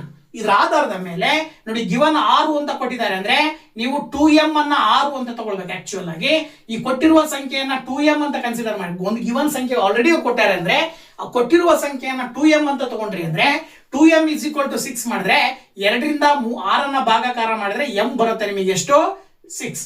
ಈ m ನ ಬೆಲೆಯನ್ನ ಈ 3ರಲ್ಲಿ ಕೂಡ ಸಬ್ಸ್ಟಿಟ್ಯೂಟ್ ಮಾಡಿದ್ರಿ ಅಂದ್ರೆ ಸುಲಭವಾಗಿ ಯಾವ್ಯಾವ ಸಂಖ್ಯೆಗಳವು, ಬಾಹುಗಳು ಯಾವ್ಯಾವು ಅನ್ನೋದು ಸುಲಭವಾಗಿ ಸಿಗುತ್ತೆ. ನೋಡಿ, ಇಲ್ಲಿ 2m ಅಂತ ಹೇಳಿದ್ರೆ 2 × 3, ಇನ್ನ 3² - 1, ಹಾಗೆ 3² + 1, 2 3 6 ಬರುತ್ತೆ, 3 3 9ರಲ್ಲಿ 1 ಕಳೆದ್ರೆ 8 ಬರುತ್ತೆ, 3 3 9ಕ್ಕೆ 1 ಕೂಡಿದ್ರೆ 10 ಬರುತ್ತೆ. ಸೊ ಆ ಒಂದು ಪೈಥಾಗೋರಸ್ನ ತ್ರಿವಳಿಗಳು ಯಾವಪ್ಪ ಅಂದ್ರೆ 6 8 10. ಇದರಲ್ಲಿ ನಿಮಗೆ ಗಿವನ್ ಯಾವ್ದು ಕೊಟ್ಟಿದ್ರು? 6 ಕೊಟ್ಟಿದ್ರು. ಈ ಸೂತ್ರಗಳನ್ನ ಬಳಸ್ಕೊಂಡು ಇನ್ನೆರಡನ್ನ ನೀವು ಕಂಡುಹಿಡಿದ್ರಿ, ಗೊತ್ತಾಯ್ತಲ್ವಾ? ಅದೇ ರೀತಿನಲ್ಲಿ ಕೆಳಗಡೆ ಇನ್ನೊಂದು ಕೊಟ್ಟಿದ್ದಾರೆ, 14 ಕೊಟ್ಟಿದ್ದಾರೆ. ಸೊ 14 ನೀವು 2m ಅಂತ ಕನ್ಸಿಡರ್ ಮಾಡಿದ್ರಿ ಅಂದ್ರೆ ಓಕೆ. ಸೊ 2 ರಿಂದ 14 ಭಾಗಾಕಾರ ಮಾಡಿದ್ರೆ m ನ ಬೆಲೆ ಸಿಗುತ್ತೆ 7. ಈ m ನ ಬೆಲೆಯನ್ನ ಇಲ್ಲಿ ಹಾಕ್ರಿ. ಸೂತ್ರ ಏನು? 2m m² - 1 m² + 1. So 2m ಅಂತ ಹೇಳಿದ್ರೆ 2 × 7, 7² - 1, 7² + 1. 2 7 14 ಬರುತ್ತೆ. 7ರ ವರ್ಗ ಆಕ್ಚುಯಲ್ ಆಗಿ 49, 49ರಲ್ಲಿ 1 ಕಳೆದ್ರೆ 48 ಬರುತ್ತೆ. ಸೊ 7 7 49 + 1 ಮಾಡಿದ್ರೆ 50 ಬರುತ್ತೆ. ಸೊ ಇವು ಪೈಥಾಗೋರಸನ ತ್ರಿವಳಿಗಳು. ಈ ರೀತಿ ಈ ಸೂತ್ರವನ್ನ ಬಳಸ್ಕೊಂಡು ನಿಮಗೆ ಯಾವುದೇ ಒಂದು ಲಂಬಕೋನ ತ್ರಿಭುಜದ್ದು ಒಂದು ಬಾಹುವನ್ನ ಕೊಟ್ಟಿದ್ರೆ ಉಳಿದೆರಡು ಬಾಹುಗಳನ್ನ ಸುಲಭವಾಗಿ ಕಂಡುಹಿಡ್ಕೊಳ್ಬಹುದು. ಓಕೆನಾ? ಸೊ ಇಲ್ಲಿವರೆಗೂ ವರ್ಗ ಸಂಖ್ಯೆಗಳ ಬಗ್ಗೆ ನೋಡಿದೀವಲ್ವಾ. ಈಗ ವರ್ಗಮೂಲವನ್ನ ಕಂಡುಹಿಡಿತಕ್ಕಂಥದ್ದಂದ್ರೆ, ವರ್ಗ ಸಂಖ್ಯೆಯನ್ನು ಅವರೇ ಕೊಟ್ಟಿರುವ ವರ್ಗ ಸಂಖ್ಯೆಯ ವರ್ಗಮೂಲವನ್ನ ಕಂಡುಹಿಡಿಯಿರಿ ಅಂತ ಕೇಳ್ತಾರೆ. ಸಾಮಾನ್ಯವಾಗಿ ನೀವು 100 ಅಥವಾ 25ಗಿಂತ ಚಿಕ್ಕ ಸಂಖ್ಯೆಗಳು, 20ಗಿಂತ ಕೆಳಗಡೆ ಇರುವಂತಹ ಸಂಖ್ಯೆಗಳು ಯಾವುದೇ ಒಂದು ವರ್ಗ ಸಂಖ್ಯೆ ಕೊಟ್ಟರು ನಾವು ಬಾಯಿ ಲೆಕ್ಕದಲ್ಲೇ ವರ್ಗಮೂಲವನ್ನ ಸುಲಭವಾಗಿ ಹೇಳ್ಬಿಡ್ತೀವಿ. ಅದಕ್ಕಿಂತ ದೊಡ್ಡ ಸಂಖ್ಯೆಗಳನ್ನ ಕೊಟ್ಟಾಗ ಅದರ ವರ್ಗಮೂಲವನ್ನ ಕಂಡುಹಿಡಿಯಿರಿ ಅಂತ ಕೊಟ್ರೆ, ಈ ವರ್ಗಮೂಲವನ್ನ ಕಂಡುಹಿಡಿಯಲಿಕ್ಕೆ ಪ್ರಮುಖವಾಗಿ 2 ವಿಧಾನಗಳಿದಾವೆ. ಒಂದು ಅಪವರ್ತನ ವಿಧಾನ, ಇನ್ನೊಂದು ಭಾಗಾಕಾರ ವಿಧಾನ. ಸೊ ಅಪವರ್ತನ ವಿಧಾನದಲ್ಲಿ ಈ ಸಂಖ್ಯೆಗಳನ್ನ ಹೇಗೆ ಮಾಡೋದು? ಅಪವರ್ತನ ವಿಧಾನದಲ್ಲಿ ಕೊಟ್ಟ ವರ್ಗ ಸಂಖ್ಯೆಯನ್ನ ಬಳಸಿಕೊಂಡು ಅದರ ವರ್ಗಮೂಲವನ್ನ ಹೇಗೆ ಕಂಡುಹಿಡಿಯೋದು ಅನ್ನೋದನ್ನ ನೋಡ್ತಾ ಹೋಗೋಣ. Very simple. ಅಪವರ್ತನ ವಿಧಾನ ಹೇಗೆ ಮಾಡೋದಪ್ಪ ಅಂತ ಹೇಳಿದ್ರೆ ನೋಡಿ, ಉದಾಹರಣೆಗೆ 729 ಅನ್ನೋದು ಒಂದು ವರ್ಗ ಸಂಖ್ಯೆ. ಈ ವರ್ಗ ಸಂಖ್ಯೆಯ ವರ್ಗಮೂಲವನ್ನ ಕಂಡುಹಿಡಿಯಿರಿ ಅಂತ ಕೊಟ್ಟಾಗ ಈ ವರ್ಗಮೂಲವನ್ನ ಕಂಡುಹಿಡಿಬೇಕಾದ್ರೆ ನೋಡಿ, ಮೊದಲು 729 ಈ ರೀತಿ ಬರ್ಕೊಂಡು ನೀವು ಲೈನ್ ಅನ್ನ ಹಾಕೊಳ್ಬೇಕು. ಈಗ ಅಪವರ್ತನಗಳನ್ನ, ಈ 729 ಅಪವರ್ತನಗಳು, ಪ್ರೈಮ್ ನಂಬರ್ಸ್ ಅಂತ ಏನ್ ಕರಿತೀರಿ ನೀವು, ಅವಿಭಾಜ್ಯ ಸಂಖ್ಯೆಗಳು ಅಂತೇನಿದಾವೆ, ಆ ಅವಿಭಾಜ್ಯ ಸಂಖ್ಯೆಗಳನ್ನ ತಗೊಂಡು ಭಾಗಾಕಾರ ಮಾಡ್ತಾ ಹೋಗ್ಬೇಕು. ಯಾವಪ್ಪ ಅವಿಭಾಜ್ಯ ಸಂಖ್ಯೆಗಳು?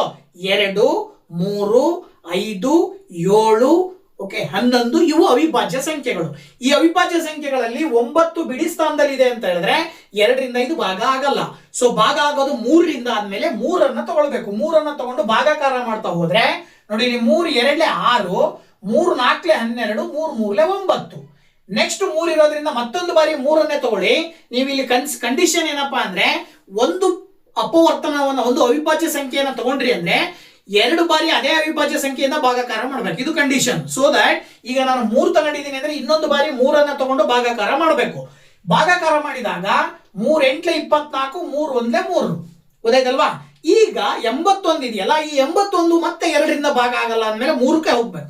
ಮತ್ತೆ 3 ತಗೊಳ್ಬಹುದು. 3 ತಗೊಂಡು ನೀವು ಭಾಗಾಕಾರ ಮಾಡಿದ್ರಿ ಅಂದ್ರೆ 3 2 6, 3 7 21.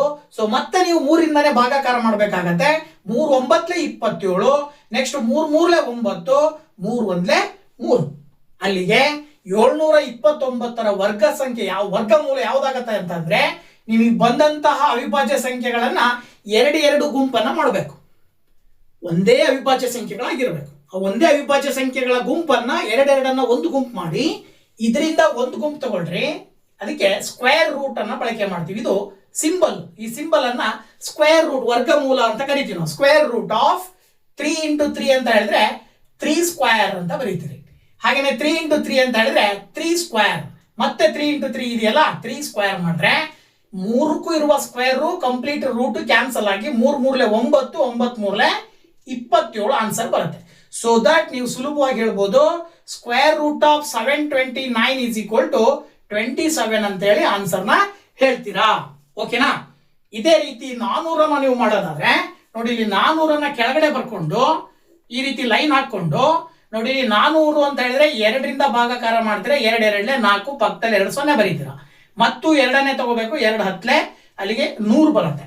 ಈಗ 100 ಇರೋದ್ರಿಂದ 2ಅನ್ನ ತಗೊಳ್ಬಹುದು. ಸೊ 2 ತಗೊಂಡ್ರಿ ಅಂತ ಹೇಳಿದ್ರೆ 50 ಬರುತ್ತೆ. ಮತ್ತೊಂದು ಬಾರಿ 2ಅನ್ನ ತಗೊಳ್ಬೇಕು, 25 ಬರುತ್ತೆ. ಈಗ 2ರಿಂದ ಇದು ಭಾಗ ಆಗಲ್ಲ, 3ರಿಂದ ಆಗತ್ತಾ? 3ರಿಂದನೂ ಆಗಲ್ಲ. 5ರಿಂದ ಭಾಗ ಆಗತ್ತೆ. 5 5 25, 5 1 5. ಸೊ ಅಲ್ಲಿಗೆ ನೀವು 400ಅನ್ನ ಸ್ಕ್ವೇರ್ ರೂಟ್ ಆಫ್ 400 ಅಂತ ಬರ್ಕೊಂಡು ಏನಂತ ಬರೀಬಹುದು, ಈ 2ರಿಂದ ಸೇರಿ ಒಂದ್ಸರಿ 2 ತಗೊಳ್ರಿ, ಇವೆರಡು ಸೇರಿ ಒಂದ್ಸರಿ 2 ತಗೊಳ್ರಿ, ಇವೆರಡು ಸೇರಿ ಒಂದ್ಸರಿ 5 ತಗೊಳ್ರಿ. ಇವಿಷ್ಟನ್ನ ಗುಣಾಕಾರ ಮಾಡಿದ್ರೆ 2 2 4, 4 5 20. ಆನ್ಸರ್ ಎಷ್ಟು ಬಂತು? 20. ಇದು 400ರ ವರ್ಗಮೂಲ. ಇದೇ ರೀತಿನೇ 1764ರ ವರ್ಗಮೂಲವನ್ನು ನೀವು ಕಂಡುಹಿಡಿಯೋದಾದ್ರೆ ನೋಡಿ, ಇಲ್ಲಿ 1764 ಅಂತ ಬರ್ಕೊಂಡು ಭಾಗಾಕಾರ ಮಾಡ್ತಾ ಹೋಗ್ರಿ. 2ರಿಂದ ಮೊದಲು ಭಾಗಾಕಾರ ಮಾಡ್ರಿ, ಯಾಕಂದ್ರೆ ಬಿಡಿ ಸ್ಥಾನದಲ್ಲಿ 4 ಇದೆ. ಸೊ 2 8 16, 1 ಉಳಿತು. ಮತ್ತೆ 2 8 16, 2 2 4. ನೆಕ್ಸ್ಟ್ 2ರಿಂದ ಭಾಗಾಕಾರ ಮಾಡ್ರಿ. 2 4 2 4 2 1. ಆಕ್ಚುಯಲ್ ಆಗಿ ಈಗ 2ರಿಂದ ಭಾಗ ಆಗಲ್ಲ. ಇನ್ನು ಯಾವ್ದ್ರಿಂದ ಆಗತ್ತೆ ನೋಡಿದ್ರೆ 3ರಿಂದ ಸಪೋಸ್ ಆಗ್ಬಹುದು. ನೋಡಿ, 3ರಿಂದ ಟ್ರೈ ಮಾಡೋಣ. 3 1 3, 1 ಉಳಿತದೆ. ನೆಕ್ಸ್ಟ್ 3 4 12, 2 ಉಳಿತದೆ. So that 3 7 21. ಈಗ ಒಂದ್ಸರಿ 3 ತಗೊಂಡಿದ್ದೀರಾ ಅಂದ್ರೆ ಕಂಡೀಷನ್ ಇನ್ನೊಂದ್ಸರಿ 3 ತಗೊಳ್ಬೇಕು. 3 ತಗೊಂಡ್ರೆ ಮತ್ತೆ 3 4 12, 2 ಉಳಿತದೆ. 3 9 27. ಈಗ 49 ಖಂಡಿತ 3ರಿಂದ ಭಾಗ ಆಗಲ್ಲ, 5ರಿಂದನೂ ಭಾಗ ಆಗಲ್ಲ, 2ರಿಂದನೂ ಭಾಗ ಆಗಲ್ಲ. ಸೊ 5ರ ನೆಕ್ಸ್ಟ್ ಬರುವಂತ ಅವಿಭಾಜ್ಯ ಸಂಖ್ಯೆ 7. 7ಅನ್ನ ತಗೊಂಡ್ರಿ ಅಂದ್ರೆ 7 7 49. ಸೊ ದಟ್ ಕಂಪ್ಲೀಟ್ ಆಗಿ ಭಾಗ ಆಯ್ತು. ಈಗ ಸ್ಕ್ವೇರ್ ರೂಟ್ ಆಫ್ 1764 ಅಂದ್ರೆ 1764ರ ವರ್ಗಮೂಲ. ಈ 2ಅನ್ನ ಸೇರಿ 1 2 ತಗೊಳ್ರಿ, ಈ 2 3ಅನ್ನ ಸೇರಿ 1 3 ತಗೊಳ್ರಿ, ಈ 2 7ಅನ್ನ ಸೇರಿ 1 7 ತಗೊಳ್ರಿ. ಇವಿಷ್ಟನ್ನ ಗುಣಾಕಾರ ಮಾಡಿದಾಗ ಬರುವ ಗುಣಲಬ್ಧವೇ ಈ ಸಂಖ್ಯೆಯ ವರ್ಗಮೂಲ ಆಗಿರುತ್ತೆ. ಏನಪ್ಪಾ ಅದು? 2 3 6 ಇಂಟು 7. So that 6 7 42. ಸೊ 42 ಅನ್ನೋದು 1764ರ ವರ್ಗಮೂಲ. ಗೊತ್ತಾಯ್ತಲ್ವಾ? ಸೊ ವರ್ಗಮೂಲವನ್ನ ಈ ರೀತಿ ಮೊದಲನೇದಾಗಿ ಅಪವರ್ತನ ವಿಧಾನದಿಂದ ಕಂಡುಹಿಡಿತೀವಿ. ಇದಾದ ನಂತರ ಇನ್ನೊಂದು ಬರುತ್ತೆ ಭಾಗಲಬ್ಧ ವಿಧಾನದಿಂದ. ಸೊ ಭಾಗಾಕಾರ ವಿಧಾನದಿಂದ, ಆ ಭಾಗಾಕಾರ ವಿಧಾನದಿಂದ ಇದೇ ಕೊಟ್ಟಿರುವ ವರ್ಗ ಸಂಖ್ಯೆಗಳ ವರ್ಗಮೂಲ ಕಂಡುಹಿಡಿಯೋದು ಹೇಗೆ ಅಂತ ಹೇಳಿ ಈಗ ನೋಡೋಣ. ಓಕೆ, ನೋಡಿ, ಭಾಗಾಕಾರ ವಿಧಾನವನ್ನ ಅಂದ್ರೆ ದೊಡ್ಡ ದೊಡ್ಡ ವರ್ಗ ಸಂಖ್ಯೆಗಳನ್ನ ಕೊಟ್ಟಾಗ 3 ಅಂಕಿಗಿಂತ ಹೆಚ್ಚು ಅಂದ್ರೆ 4 ಅಂಕಿ, 5 ಅಂಕಿ, 6 ಅಂಕಿಯ ವರ್ಗ ಸಂಖ್ಯೆಗಳಿದ್ದಾಗ ಅದನ್ನ ಅಪವರ್ತನ ವಿಧಾನದಿಂದ ನಾವು ವರ್ಗಮೂಲವನ್ನು ಕಂಡುಹಿಡಿಬೇಕಾದ್ರೆ ಸ್ವಲ್ಪ ಜಾಸ್ತಿ ಟೈಮ್ ತಗೊಳುತ್ತೆ, ಲೆಂತಿ ಆಗುತ್ತೆ. ಹಾಗಾಗಿ ಶಾರ್ಟ್ ಆಗಿ ತುಂಬಾ ಸುಲಭವಾಗಿ ವೇಗವಾಗಿ ನಾವು ಕಂಡುಹಿಡಿಬೇಕು ಅನ್ನೋ ಉದ್ದೇಶಕ್ಕೆ ಈ ಭಾಗಾಕಾರ ವಿಧಾನವನ್ನ ಬಳಕೆ ಮಾಡ್ತೀವಿ. ಭಾಗಾಕಾರ ವಿಧಾನವನ್ನ ಹೇಗೆ ಬಳಕೆ ಮಾಡಿ ವರ್ಗಮೂಲವನ್ನು ಕಂಡುಹಿಡಿತೀವಿ ಅಂತ ನೋಡೋದಾದ್ರೆ ಉದಾಹರಣೆ ಸಮೇತ ತೋರಿಸ್ತಾ ಇದ್ದೀನಿ ನೋಡಿ. ಇಲ್ಲಿ 2304 ಅಂತ ಕೊಟ್ಟಿದ್ದಾರೆ. ಸೊ ಕೊಟ್ಟಂತ ಸಂಖ್ಯೆ 2304 ಬರ್ಕೊಂಡು ಈ ರೀತಿ ನೀವು ಲೈನ್ ಹಾಕೋಬೇಕು, ಗೊತ್ತಾಗಲ್ವಾ? ಸೊ ಈ ರೀತಿ ಲೈನ್ ಹಾಕೊಂಡು ಕೊಟ್ಟ ಸಂಖ್ಯೆಗಳನ್ನ ಎರಡು ಸಂಖ್ಯೆಗಳಾಗಿ ಗುಂಪು ಮಾಡ್ಕೊಳ್ಬೇಕು. ಮೊದಲನೇದು 4 ಸಂಖ್ಯೆ ಇದ್ರೆ 2 ಗುಂಪುಗಳಾಗ್ತಾವೆ. 5 ಸಂಖ್ಯೆ ಇದ್ದು ಸಪೋಸ್ ಅಂತ ಹೇಳಿದ್ರೆ ಮೊದಲ 4 ಸಂಖ್ಯೆಗಳನ್ನ 2 ಗುಂಪು ಮಾಡಿ ಕೊನೆಗೆ ಉಳಿಯೋದು ಒಂದನ್ನ ಒಂದು ಗುಂಪು ಮಾಡಬೇಕು. ಅರ್ಥ ಆಯ್ತಲ್ವಾ? ಸೊ ಈಗ 4ರಲ್ಲಿ 2 ಗುಂಪು ಮಾಡಿ ಮೊದಲೆರಡು ಗುಂಪುಗಳಲ್ಲಿರುವ ಸಂಖ್ಯೆಯನ್ನು ನೋಡಿದಾಗ 23 ಬರುತ್ತೆ. ಸೊ ಈಗ ನಿಮಗೆ ಕಂಡೀಷನ್ ಏನಪ್ಪಾ ಅಂದ್ರೆ 23 ಯಾವುದಾದ್ರೂ 2 ಸಂಖ್ಯೆಯನ್ನ ಗುಣಾಕಾರ ಮಾಡಿದ್ರೆ 23 ಬರಬೇಕು. ಆ 2 ಸಂಖ್ಯೆ ಅಂದ್ರೆ ಒಂದೇ ಸಂಖ್ಯೆಯನ್ನು 2 ಬಾರಿ ಗುಣಿಸಬೇಕು. 23 ಬರಲಿಲ್ಲ ಅಂದ್ರೆ 23ಗಿಂತ ಕಡಿಮೆ ಸಂಖ್ಯೆ ಬರಬೇಕು, ಅದಕ್ಕಿಂತ ದೊಡ್ಡ ಸಂಖ್ಯೆ ಬರಂಗಿಲ್ಲ. ಈ ಉದಾಹರಣೆಗೆ ನಾನು 4 ತಗೊಂಡೆ ಅಂದ್ರೆ ಈ ಕಡೆನೂ 4 ತಗೋಬೇಕು. 4 4 16 ಬರುತ್ತೆ. ಸೊ 4ಕ್ಕಿಂತ ದೊಡ್ಡ ಸಂಖ್ಯೆ ಏನಾದ್ರೂ ತಗೊಂಡ್ರೆ 5 ಅಂದ್ರೆ 5 5 25 ಬರುತ್ತೆ. 25 23ಕ್ಕಿಂತ ದೊಡ್ಡದಾಗತ್ತೆ. ಹಾಗಾಗಿ ನಾನಿಲ್ಲಿ ಏನ್ ತಗೊಳ್ಬೇಕು? 4 ತಗೊಳ್ಬೇಕು. 4 4 16 ಬರುತ್ತೆ. 23ರಲ್ಲಿ ಈಗ 16 ಕಳಿಬೇಕು. ಇಲ್ಲಿ 4 ಬರ್ಕೊಳ್ಬೇಕು, ಇಲ್ಲೂ 4. ಯಾಕೆ ಬರದೆ ಅಂದ್ರೆ ಇಲ್ಲಿ 4 ಮತ್ತೆ ಈ 4 4 × 4 16 ಅಂತ ಅರ್ಥ. ಇದಾದ ನಂತರ 23ರಲ್ಲಿ 16 ನೀವು ಕಳೆದ್ರಿ ಅಂತ ಹೇಳಿದ್ರೆ ಎಷ್ಟು ಬರುತ್ತೆ? 7 ಬರುತ್ತೆ. ಈಗ ಈ ಕೆಳಗಡೆ ಪಕ್ಕದಲ್ಲಿರುವಂತ ಗುಂಪನ್ನ ಏನ್ ತಗೊಂಡಿದಿರಲ್ಲ ಆ ಗುಂಪನ್ನ ಕೆಳಗಡೆ ಇಳಿಸ್ಕೋಬೇಕು. Next step very simple. ನೀವು ಇಲ್ಲಿ ಈ 4 ಮತ್ತೆ ಪಕ್ಕದಲ್ಲಿ ಇಲ್ಲಿ ಪ್ಲಸ್ ಹಾಕಿ ಕೆಳಗಡೆ ಬರ್ಕೊಳ್ಬೇಕು. 4 4 ಕೂಡಿ 8 ಅಂತ ಪಕ್ಕದಲ್ಲಿ ಬರಿಬೇಕು. ಈಗ ಇಲ್ಲಿ ನೀವು ಒಂದು ಸಂಖ್ಯೆಯನ್ನು ತಗೊಳ್ಬೇಕು. ಇಲ್ಲಿ ಆಸ್ ಇಟ್ ಈಸ್ 704 ಬರಬೇಕು. ಈಗ ಇಲ್ಲಿ ಆಲ್ರೆಡಿ 8 ಇದೆ. 8 ಪಕ್ಕ ಯಾವ ಸಂಖ್ಯೆ ಹಾಕ್ತೀರಾ ಅದೇ 8 ಪಕ್ಕ ಇಲ್ಲಿ ಅದೇ ಸಂಖ್ಯೆನ ಹಾಕಿ ಗುಣಾಕಾರ ಮಾಡಿದ್ರೆ 704 ಬರಬೇಕು. ಅಥವಾ ಅದಕ್ಕಿಂತ ಕಡಿಮೆ ಸಂಖ್ಯೆ ಬರಬೇಕು. ಯಾವ ಸಂಖ್ಯೆನ ತಗೊಳ್ತೀರಾ? 4 ಬರಬೇಕು ಅಂತ ಹೇಳಿದ್ರೆ ಆಕ್ಚುಯಲ್ ಆಗಿ 6 ಹಾಕಿದ್ರಿ ಅಂದ್ರೆ ಸರಿ 6 ಬರಲ್ಲ. 8 ತಗೊಂಡ್ರೆ ನೋಡಿ, 8 ತಗೊಂಡ್ರಿ ಅಂದ್ರೆ 88 × 88 ಮಾಡಿದ್ರೆ ಆಕ್ಚುಯಲ್ ಆಗಿ ನೋಡಿ 88 × 88 ಮಾಡಿದ್ರೆ 8 8 64, 8 8 64, 6 70 ಬಂತಲ್ವಾ? ಅಂದ್ರೆ ಇಲ್ಲಿ 8 ಆಲ್ರೆಡಿ ಇಲ್ಲಿ ಇರುತ್ತೆ. ಇಲ್ಲಿ ನೀವು ತಗೊಳ್ಬೇಕಾಗಿರೋದು ಜಸ್ಟ್ 8 ಮಾತ್ರ ತಗೊಳ್ಬೇಕು. 88 × 8 ಮಾಡಬೇಕು, ಅವಾಗ 704 ಬರುತ್ತೆ. ಹಾಗಾಗಿ ಇಲ್ಲಿ 8 ಬರೆದು ಇಲ್ಲೂ ಕೂಡ 8 ಬರೆದ್ರಿ ಅಂದ್ರೆ 704 ಬರೀತೀರಾ, ರಿಮೈಂಡರ್ 0 ಬರುತ್ತೆ. ಇದರ ಅರ್ಥ ಏನಪ್ಪಾ ಅಂತ ಹೇಳಿದ್ರೆ √2304 = 48 ಅಂತ. 2304 ವರ್ಗಮೂಲ 48 ಅಂತೇಳಿ ನೀವು ಸುಲಭವಾಗಿ ಹೇಳ್ತೀರಾ. ಓಕೆನಾ? ಹಾಗೇನೆ ಎರಡನೇ ಕ್ವಶನ್ 3481 ಇದೆಯಲ್ವಾ? ಈ 3481 ಇದೇ ರೀತಿ ಮಾಡೋದಾದ್ರೆ ನೋಡಿ, ಈಗ 3481 ಕೆಳಗಡೆ ಇದೇ ರೀತಿ 3481 ಬರ್ಕೊಳ್ಬೇಕು. ಎರಡೆರಡು ಸಂಖ್ಯೆಯ ಗ್ರೂಪ್ ಮಾಡಬೇಕು. ಈಗ 34 ಬರಬೇಕು. ಗುಣಿಸಿದ್ರೆ ಏನ್ ಬರಬೇಕು? 34 ಬರಬೇಕು. ಎರಡು ಸಂಖ್ಯೆ ಸೇಮ್ ಇರಬೇಕು. ಯಾವ ಸಂಖ್ಯೆ ತಗೊಳ್ತೀರಾ? 5 ತಗೊಳ್ಬೇಕು. 6 ತಗೊಂಡ್ರೆ 6 6 36 ಆಗುತ್ತೆ. ಹಾಗಾಗಿ 5 × 5 ಮಾಡಿದ್ರಿ ಅಂದ್ರೆ 25 ಬರುತ್ತೆ. ಸೊ 5 × 5 25 ಮಾಡಿದ್ರಿ ಅಂದ್ರೆ 34ರಲ್ಲಿ 25 ಕಳಿಬೇಕು. 34ರಲ್ಲಿ 25 ಕಳೆದ್ರೆ 9 ಬರುತ್ತೆ. ಪಕ್ಕದಲ್ಲಿರುವಂತ ಗುಂಪನ್ನ ಕೆಳಗಡೆ ಇಳಿಸ್ಕೊಳ್ತೀರಾ, 981. ಈಗ ನೀವು ಮಾಡ್ಬೇಕಾಗಿರೋ ಕೆಲಸ 5 ಪ್ಲಸ್ ಇದಕ್ಕೆ 5 ಸೇರಿಸ್ಬೇಕಲ್ವಾ? 5 ಸೇರಿಸಿದ್ರೆ 10 ಬರುತ್ತೆ. ಸೊ ದಟ್ 10 ಪಕ್ಕ ಯಾವ ಸಂಖ್ಯೆನ ಹಾಕ್ತೀರಾ? 981 ಬರಬೇಕು ಅಂತ ಹೇಳಿದ್ರೆ ಸೊ ಆಕ್ಚುಯಲ್ ಆಗಿ ನೀವು ಇಲ್ಲಿ ಬಿಡಿ ಸ್ಥಾನದಲ್ಲಿ 1 ಬರ್ಬೇಕಂದ್ರೆ ಇಲ್ಲಿ 9 ಹಾಕ್ಬೇಕು. 9 ಹಾಕಿದ್ರೆ 9 × 9 ಮಾಡಿದ್ರೆ 81 ಬರುತ್ತೆ. ಸೊ ನೋಡಿ, ಈಗ 109 × 9 ಮಾಡಿದ್ರಿ ಅಂದ್ರೆ 9 × 9 81, 9 0 0. ಈ 8 ಇಲ್ಲಿ ಬರೋದು 9 1 9, 981 ಬರುತ್ತಲ್ವಾ? ಹಾಗಾಗಿ ಇಲ್ಲಿ 9 ಬರೆದು ಸಾರಿ ಇಲ್ಲಿ ಆಲ್ರೆಡಿ 9 ಬರ್ದಿದೀವಿ. ಸೊ 9 × 9 ಮಾಡಿದ್ರೆ 981 ಬರುತ್ತೆ. ಇಲ್ಲಿ ನಿಮಗೆ ಶೇಷ 0 ಉಳಿತದೆ. ಸೊ ದಟ್ ಶೇಷ 0 ಉಳಿತಾ ಇದೆ ಅಂದ್ರೆ √3481 ಏನಂತ ಬರೀತೀರಾ? 59 ಅಂತ ಬರೀಬೇಕು. ಈ ನಂಬರ್ ಅನ್ನ ಕೆಳಗಡೆ ಬರೀತೀರಾ. ಓಕೆನಾ? ಈ ಕಡೆ ಕೊಟ್ಟಿರುವಂತಹ ಸಂಖ್ಯೆಗಳನ್ನ ನಾವು ನೋಡಿದ್ವಿ. ಇನ್ನು ದಶಮಾಂಶ ರೂಪದಲ್ಲಿ ಸಂಖ್ಯೆಗಳಿದ್ರೆ, ಮಧ್ಯದಲ್ಲಿ ಬಿಂದು ಇದ್ರೆ, ಪಾಯಿಂಟ್ ಇದ್ರೆ, ಆ ಸಂಖ್ಯೆಗೂ ಕೂಡ ಇದೇ ವಿಧಾನ ಭಾಗಾಕಾರ ವಿಧಾನದಿಂದ ಸುಲಭವಾಗಿ ಮಾಡಬಹುದು. ಹೇಗೆ ಮಾಡಬಹುದು ಅಂತಕ್ಕಂಥದ್ದನ್ನ ನೋಡೋದಾದ್ರೆ ನೋಡಿ, ಇಲ್ಲಿ 51.84 ಇದೆ. ಸೊ ಇಲ್ಲಿ ನೀವು ಗುಂಪು ಮಾಡಬೇಕಾದ್ರೆ ಸ್ವಲ್ಪ ಸಮಸ್ಯೆ. ಇಲ್ಲಿ ಗುಂಪು ಮಾಡ್ಬೇಕಾದ್ರೆ ಏನ್ ಮಾಡಿದ್ರಿ, ಈ ಕಡೆಯಿಂದ ಬಿಡಿ ಸ್ಥಾನದಿಂದ ಎರಡೆರಡು ಸಂಖ್ಯೆಗಳ ಒಂದೊಂದು ಗುಂಪು ಮಾಡಿದ್ರಿ. ಇಲ್ಲಿ ಏನ್ ಮಾಡ್ಬೇಕು ಅಂದ್ರೆ ಪಾಯಿಂಟ್ ಎಲ್ಲಿರುತ್ತೋ ಪಾಯಿಂಟ್ ಇಂದ ಈ ಕಡೆ ಎಡಭಾಗಕ್ಕೆ ಗುಂಪುಗಳನ್ನು ಮಾಡ್ಕೊಂತ ಹೋಗ್ಬೇಕು.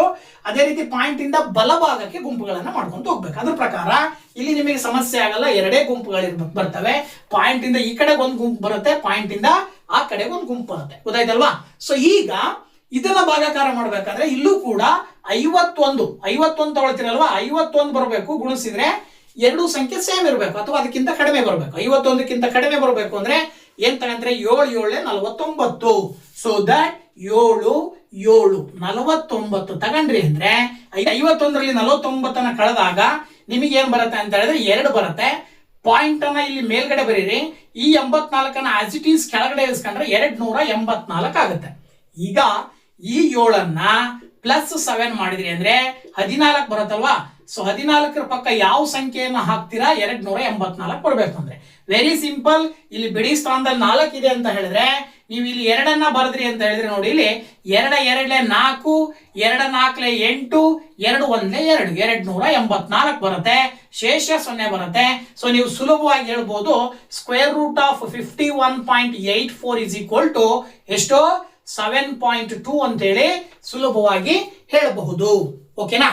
ಇನ್ನ ಇದೇ ವರ್ಗ ಮತ್ತು ವರ್ಗಮೂಲಗಳಿಗೆ ಸಂಬಂಧಪಟ್ಟ ಹಾಗೆ HSTR ಮತ್ತೆ PHTR ಜೊತೆಗೆ TET ನಲ್ಲಿ ಕೆಲವು ಪ್ರಶ್ನೆಗಳನ್ನ ಕೇಳಿದ್ದಾರೆ. ಆ ಪ್ರಶ್ನೆಗಳನ್ನೇ ಮಾದರಿಯಾಗಿಟ್ಟುಕೊಂಡು ಇವತ್ತು ನಿಮ್ ಜೊತೆ ಡಿಸ್ಕಷನ್ ಮಾಡ್ತಾ ಇದ್ದೀನಿ ಇಲ್ಲಿ. ಸೊ ಇದೇ ರೀತಿನಲ್ಲಿ ನಿಮಗೆ HSTR ಅಥವಾ PHTR ಎಕ್ಸಾಮಿಗೂ ಕೂಡ ಇದೇ ತರಹದ ಪ್ರಶ್ನೆಗಳನ್ನ ಕೇಳುವ ಸಾಧ್ಯತೆಗಳಿರ್ತವೆ. ಸೊ ಹಾಗಾಗಿ ಒಂದೊಂದಾಗಿ ಕ್ವಶನ್ ನೋಡ್ತಾ ಹೋಗೋಣ. ನೋಡಿ, ಇಲ್ಲಿ ಮೊದಲನೇ ಕ್ವಶನ್ ಏನಿದೆಯಪ್ಪ ಅಂದ್ರೆ 96 ಸ್ಕ್ವೇರ್ ಇದನ್ನು ಲೆಕ್ಕ ಮಾಡಲು ಸೂಕ್ತ ವಿಧಾನ. ಅಂದ್ರೆ 96 ಸ್ಕ್ವೇರ್ ಅನ್ನ ನಾವು ಹೇಗೆ ಲೆಕ್ಕ ಮಾಡಬಹುದು ಸುಲಭವಾಗಿ. ನೋಡಿ, ನಾನು ಒಂದ್ ಲೆಕ್ಕ ತೋರಿಸಿದ್ನಲ್ವಾ, ಏನ್ ಮಾಡ್ಬೇಕು ಅಂದ್ರೆ 90 + 6 ಹೋಲ್ ಸ್ಕ್ವೇರ್ ಅಂತ ಹಾಕೊಂಡ್ರಿ ಅಂದ್ರೆ ಸುಲಭವಾಗಿ ಅದನ್ನ ಆನ್ಸರ್ ಮಾಡಬಹುದು. ಸೊ ನಿಮಗೆ ಕೆಳಗಡೆ ನಾಲ್ಕು ಆಪ್ಷನ್ ಕೊಟ್ಟಿರ್ತಾರೆ. ಕೊಟ್ಟಿರುವ 4 ಆಪ್ಷನ್ಗಳಲ್ಲಿ ನೀವು ಸರಿಯಾದ ಉತ್ತರವನ್ನು ಆಯ್ಕೆ ಮಾಡೋದಾದ್ರೆ ಮೊದಲನೇ option 90 + 6 whole square. So this is the right answer ಅಂತ ಹೇಳಿ ನೀವು ಸುಲಭವಾಗಿ ಇದಕ್ಕೆ ಹೇಳಬಹುದು. ಇನ್ನ ನೆಕ್ಸ್ಟ್ ಕ್ವಶನ್, ಕೆಳಗಿನ ಯಾವ ಅಂಕಿಯು ಒಂದು ಪೂರ್ಣ ವರ್ಗ ಸಂಖ್ಯೆಯ ಬಿಡಿ ಸ್ಥಾನದಲ್ಲಿರಲು ಸಾಧ್ಯವಿಲ್ಲ ಅಂತ ಕ್ವಶನ್ ಇದೆ. ಅಂದರೆ ಕೆಳಗಡೆ ಕ್ವಶನ್ಸ್ ಕೊಟ್ಟಿದ್ದಾರೆ, ನಂಬರ್ಸ್ ಅನ್ನ ಕೊಟ್ಟಿದ್ದಾರೆ. ಈ ನಂಬರ್ಸ್ ಗಳಲ್ಲಿ ಯಾವ ನಂಬರ್ ಬಿಡಿ ಸ್ಥಾನದಲ್ಲಿ ಇರಲಿಕ್ಕೆ ಸಾಧ್ಯ ಇಲ್ಲ, ಅದು ಪೂರ್ಣ ಸಂಖ್ಯೆಯ ಬಿಡಿ ಸ್ಥಾನದಲ್ಲಿ ಇದರಲ್ಲಿ ಯಾವ್ದು ಇರಲ್ಲ ಅಂತ. ಸೊ ನಮಗೆ ಗೊತ್ತು ಪೂರ್ಣ ಸಂಖ್ಯೆಯ ಬಿಡಿ ಸ್ಥಾನದಲ್ಲಿ 7 ಇರೋದಿಲ್ಲ. ಅದ್ರ ಜೊತೆಗೆ ಮತ್ತೇನಿರೋದಿಲ್ಲ, 2 ಇರೋದಿಲ್ಲ, ಮತ್ತೇನಿರೋದಿಲ್ಲ, 3 ಇರೋದಿಲ್ಲ ಅಲ್ವಾ. ಹಾಗೇನೆ 8 ಇರೋದಿಲ್ಲ. ಹಾಗಾಗಿ ಈ 4ರಲ್ಲಿ ಒಂದು ಯಾವ್ದಾದ್ರು ಇದರಲ್ಲಿ ಕೊಟ್ಟಿದ್ದಾನೆ ಅಂತ ನೋಡಿದ್ರೆ 7 ಕೊಟ್ಟಿದ್ದಾನೆ.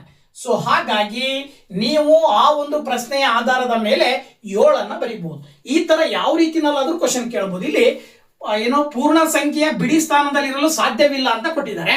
ಕೆಲವು ಸರಿ 3 ಆಪ್ಷನ್ಗಳನ್ನ ಇಲ್ಲದೆ ಇರೋ ಸಂಖ್ಯೆಗಳನ್ನ ಕೊಟ್ಟು ಒಂದು ಇರುವ ಒಂದು ಬಿಡಿ ಅಂಕಿಯನ್ನ ಕೊಟ್ಟು ಯಾವುದು ಇರಲು ಸಾಧ್ಯವಿದೆ ಅಂತ ಕೇಳಬಹುದು. ಸೊ ಹಾಗಾಗಿ ಮಾದರಿಯಾಗಿ ಈ ಒಂದು ಪ್ರಶ್ನೆಯನ್ನು ತಿಳಿಸ್ತಾ ಇದ್ದೀನಿ. ಸೊ ಇದೇ ರೀತಿಯ ಪ್ರಶ್ನೆಗಳು ನಿಮಗೆ ಸುಲಭವಾಗಿ ಆನ್ಸರ್ ಮಾಡ್ಲಿಕ್ಕೆ ಬರ್ತದೆ. ಈ ಒಂದು ಪಾಯಿಂಟ್ ಗಳನ್ನ ನೀವು ನೆನಪಿನಲ್ಲಿ ಇಟ್ಕೊಂಡಿದ್ರೆ ಓಕೆನಾ. ಇನ್ನು ನೆಕ್ಸ್ಟ್ ಕ್ವಶನ್ 9408 ಇದರೊಂದಿಗೆ ಗುಣಿಸಿದಾಗ ಪೂರ್ಣ ವರ್ಗವನ್ನು ಕೊಡುವ ಅತ್ಯಂತ ಕನಿಷ್ಠ ಧನ ಪೂರ್ಣಾಂಕ ಅಂತ ಕೊಟ್ಟಿದ್ದಾರೆ. ವೆರಿ ಸಿಂಪಲ್ ಆಗಿ ಕ್ವಶನ್ ಅರ್ಥ ಮಾಡ್ಕೊಳ್ರಿ. 9408 ಅನ್ನೋದು ಒಂದು ಸಂಖ್ಯೆ ಇದೆ, ಬಟ್ ಅದು ಪೂರ್ಣ ವರ್ಗ ಸಂಖ್ಯೆ ಅಲ್ಲ. ಆದರೆ ಆ ಸಂಖ್ಯೆಗೆ ಈ ಒಂದು 9408ಕ್ಕೆ ಕೆಳಗಿನ ಯಾವುದಾದ್ರೂ ಒಂದು ಸಂಖ್ಯೆಯಿಂದ ಗುಣಿಸಿದಾಗ ಅದು ಪೂರ್ಣ ವರ್ಗ ಸಂಖ್ಯೆ ಬರುತ್ತೆ. ಹಾಗಿದ್ಮೇಲೆ ಆ ಸಂಖ್ಯೆ ಯಾವುದು, ಗುಣಿಸಬೇಕಾಗಿರುವ ಸಂಖ್ಯೆ ಯಾವುದು ಕ್ವಶನ್. ಇದನ್ನು ಸಾಲ್ವ್ ಮಾಡಬೇಕು ಅಂದ್ರೆ ನೀವು 9408 ಬರ್ಕೊಂಡು ಏನ್ ಮಾಡ್ಕೊಂಡು 9408 ಬರ್ಕೊಂಡು ಇದನ್ನ ಅಪವರ್ತನ ವಿಧಾನದ ಮೂಲಕವಾಗಿ ಲೆಕ್ಕ ಮಾಡ್ತಾ ಹೋಗ್ರಿ. ನಾನು ಅವಾಗಲೇ ತಿಳಿಸಿರುವಂತ ವಿಧಾನದ ಆಧಾರದ ಮೇಲೆ ಇಲ್ಲಿ 8 ಇರೋದ್ರಿಂದ 2 ತಗೊಂತೀರಾ. 2 ತಗೊಂಡ್ರೆ ನೋಡಿ, ಇಲ್ಲಿ 2 4 8 ಬರುತ್ತೆ, 1 ಉಳಿತದೆ. 2 7 14 ಬರುತ್ತೆ, ಪಕ್ಕದಲ್ಲಿ 0, ಮತ್ತೆ 2 4 8. ಸೊ ಮತ್ತೆ 2 ತಗೊಂಡ್ರೆ 2 2 4, 2 3 6, 2 5 10, 2 2 4. ಸೊ ಬಿಡಿ ಸ್ಥಾನದಲ್ಲಿ 2 ಇರೋದ್ರಿಂದ ಮತ್ತೆ 2 ನೀವು ತಗೊಳ್ಬಹುದು. ಸೊ ನೀವು 2 ತಗೊಂಡ್ರಿ ಅಂದ್ರೆ 2 1 2 1 2 7 2 6. ಸೊ ಮತ್ತೆ 2 ತಗೊಳ್ರಿ, 2 5 10 17 ಉಳಿತು, 2 8 16 2 8 16. ಓಕೆನಾ? ಇನ್ನೂ ಮತ್ತೆ 2ರಿಂದ ಗುಣಾಕಾರ ಮಾಡ್ರಿ, ನೀವು ಭಾಗಾಕಾರ ಮಾಡ್ರಿ. 2 2 4. ಓಕೆ, ಎಷ್ಟು ಉಳಿತು? 1 ಉಳಿತು. 2 9 18 ಮತ್ತೆ 2 4 8. ಸೊ ಮತ್ತೆ 2ರಿಂದ ಭಾಗಾಕಾರ ಮಾಡಿದ್ರೆ 2 1 2 4 2 7. ಸೊ ಈಗ 2ರಿಂದ ಭಾಗ ಆಗಲ್ಲ ಅದು. ಸೊ ಇದನ್ನ ನೀವು ಯಾವ ಸಂಖ್ಯೆನ ತಗೊಂಡು ಭಾಗಿಸ್ತೀರಾ? ಬಿಡಿ ಸ್ಥಾನದಲ್ಲಿ 7 ಇರೋದ್ರಿಂದಾಗಿ ನೀವು ತಗೊಳ್ಬೇಕಾಗಿರುವಂತಹ ಸಂಖ್ಯೆ ಯಾವ್ದಪ್ಪ ಅಂದ್ರೆ 3ರಿಂದ ಭಾಗ ಆಗತ್ತೆ. ನೋಡಿ ಇಲ್ಲಿ 3 3 4 12 ಮಾಡಿದ್ರೆ 2 ಉಳಿತು. ನೆಕ್ಸ್ಟ್ 3 9 27. ಓಕೆನಾ? ಬಟ್ ಇಲ್ಲಿ ಮತ್ತೊಂದು ಬಾರಿ 3 ತಗೊಳ್ಬೇಕಿತ್ತು, ಇಲ್ಲಿ 3 ತಗೊಳಕ್ ಬರಲ್ಲ. 49 ಇರೋದ್ರಿಂದ ಕಂಪ್ಲೀಟ್ ಆಗಿ ನಿಮಗೆ 7ರಿಂದ ಭಾಗ ಆಗತ್ತೆ. ಸೊ 7ರಿಂದ ಭಾಗ ಆಗತ್ತೆ, ಕೊನೆಗೆ ನಿಮಗೆ ಇಲ್ಲಿ 1 ಉಳಿತದೆ. ಈಗ ಬಂದಂತ ಅಪವರ್ತನಗಳನ್ನ ಗುಂಪು ಮಾಡ್ತಾ ಬಂದ್ರಿ ಅಂದ್ರೆ ನೋಡಿ, ಇದು ಅಪವರ್ತನಗಳು 2 ಒಂದು ಗುಂಪು, ಇವೆರಡರದ್ದು ಒಂದು ಗುಂಪು, ಇವೆರಡರದ್ದು ಒಂದು ಗುಂಪು, ಇವೆರಡರದ್ದು ಒಂದು ಗುಂಪು. ಸಿಂಗಲ್ ಆಗಿರೋದು 3 ಒಂದು ಬಾರಿ ಮಾತ್ರ ಇದೆ. ಆಕ್ಚುಲಿ ಪೂರ್ಣ ವರ್ಗ ಸಂಖ್ಯೆ ಆಗ್ಬೇಕು ಅಂದ್ರೆ ಅಲ್ಲಿ ಇನ್ನೊಂದು 3 ಇರಬೇಕಿತ್ತು. ಅಂದ್ರೆ ಅದರ ಅರ್ಥ ಈ ಸಂಖ್ಯೆಯನ್ನ 3ರಿಂದ ಗುಣಿಸಿದಾಗ ಇದು ಪೂರ್ಣ ವರ್ಗ ಸಂಖ್ಯೆ ಆಗತ್ತೆ. ಹಾಗಾಗಿ ಕೊಟ್ಟಿರುವ ಆಪ್ಷನ್ಗಳಲ್ಲಿ 3 ಅಂತೇಳಿ ಆಪ್ಷನ್ 2 ಕೊಟ್ಟಿದ್ದಾರೆ. ನೀವು ಆಪ್ಷನ್ 2 ಉತ್ತರ ಅಂತೇಳಿ ಆಯ್ಕೆ ಮಾಡಬೇಕಾಗತ್ತೆ. ಓಕೆನಾ? ಹಾಗೇನೆ ನೆಕ್ಸ್ಟ್ ಕ್ವಶನ್, ಒಂದು ಚೌಕದ ವಿಸ್ತೀರ್ಣ 441 ಚದರ ಮೀಟರ್ ಇದ್ದರೆ ಬಾಹುವಿನ ಉದ್ದ. ನೋಡಿ, ಒಂದು ಚೌಕ ಇದೆ, ಆ ಚೌಕದ ವಿಸ್ತೀರ್ಣವನ್ನ ಕೊಟ್ಟಿದ್ದಾರೆ, ಹಾಗೇನೆ ಅದರ ಬಾಹುವಿನ ಉದ್ದವನ್ನ ಕಂಡುಹಿಡಿಬೇಕು. ಆಕ್ಚುಲಿ ಎಲ್ಲಾ ಬಾಹುಗಳು ಕೂಡ ಸಮ ಇರ್ತವೆ ಚೌಕದಲ್ಲಿ. ಚೌಕದ ವಿಸ್ತೀರ್ಣವನ್ನ ಕಂಡುಹಿಡಿಯುವ ಸೂತ್ರ ನಿಮಗೆ ಎ ಸ್ಕ್ವೇರ್ ಅಂತ ತಗೊಳ್ತೀವಿ. ಎ ಸ್ಕ್ವೇರ್ ಅಂತ ಹೇಳಿದ್ರೆ ಇಲ್ಲಿ ಅವ್ರು ಹೇಳೋ ಪ್ರಕಾರ ಎ ಸ್ಕ್ವೇರ್ ನ ಬೆಲೆ 441 ಇದೆ ಅಂತೇಳಿ. ಹಾಗಿದ್ರೆ 441 ಅನ್ನೋದು ಒಂದು ವರ್ಗ ಸಂಖ್ಯೆ. 441 ಯಾವ 2 ಸಂಖ್ಯೆಯನ್ನ ಗುಣಿಸಿದ್ರೆ ಆ ನಂಬರ್ ಬರುತ್ತೆ. ಒಂದು ಸಂಖ್ಯೆಯನ್ನ 2 ಬಾರಿ ಗುಣಿಸ್ಬೇಕು. ಸೊ ಅದನ್ನ ಕಂಡುಹಿಡಿಬೇಕಂದ್ರೆ ಇದೇ ವಿಧಾನವನ್ನ ಬಳಕೆ ಮಾಡಿ 441 ವರ್ಗಮೂಲವನ್ನ ಕಂಡುಹಿಡಿಬೇಕು. ಸೊ 441 ವರ್ಗಮೂಲವನ್ನ ನೀವು ಕಂಡುಹಿಡಿತಾ ಹೋದ್ರಿ ಅಂದ್ರೆ ಬಿಡಿ ಸ್ಥಾನದಲ್ಲಿ 1 ಇರೋದ್ರಿಂದ 2ರಿಂದ ಭಾಗ ಆಗಲ್ಲ. ಸೊ 3 ಕನ್ಸಿಡರ್ ಮಾಡಿದ್ರೆ 3 1 3 1 ಉಳಿತದೆ, 14 ಆಯ್ತು. 3 4 12 2 ಉಳಿತು, 3 7 21. ಈಗ ವೆರಿ ಸಿಂಪಲ್.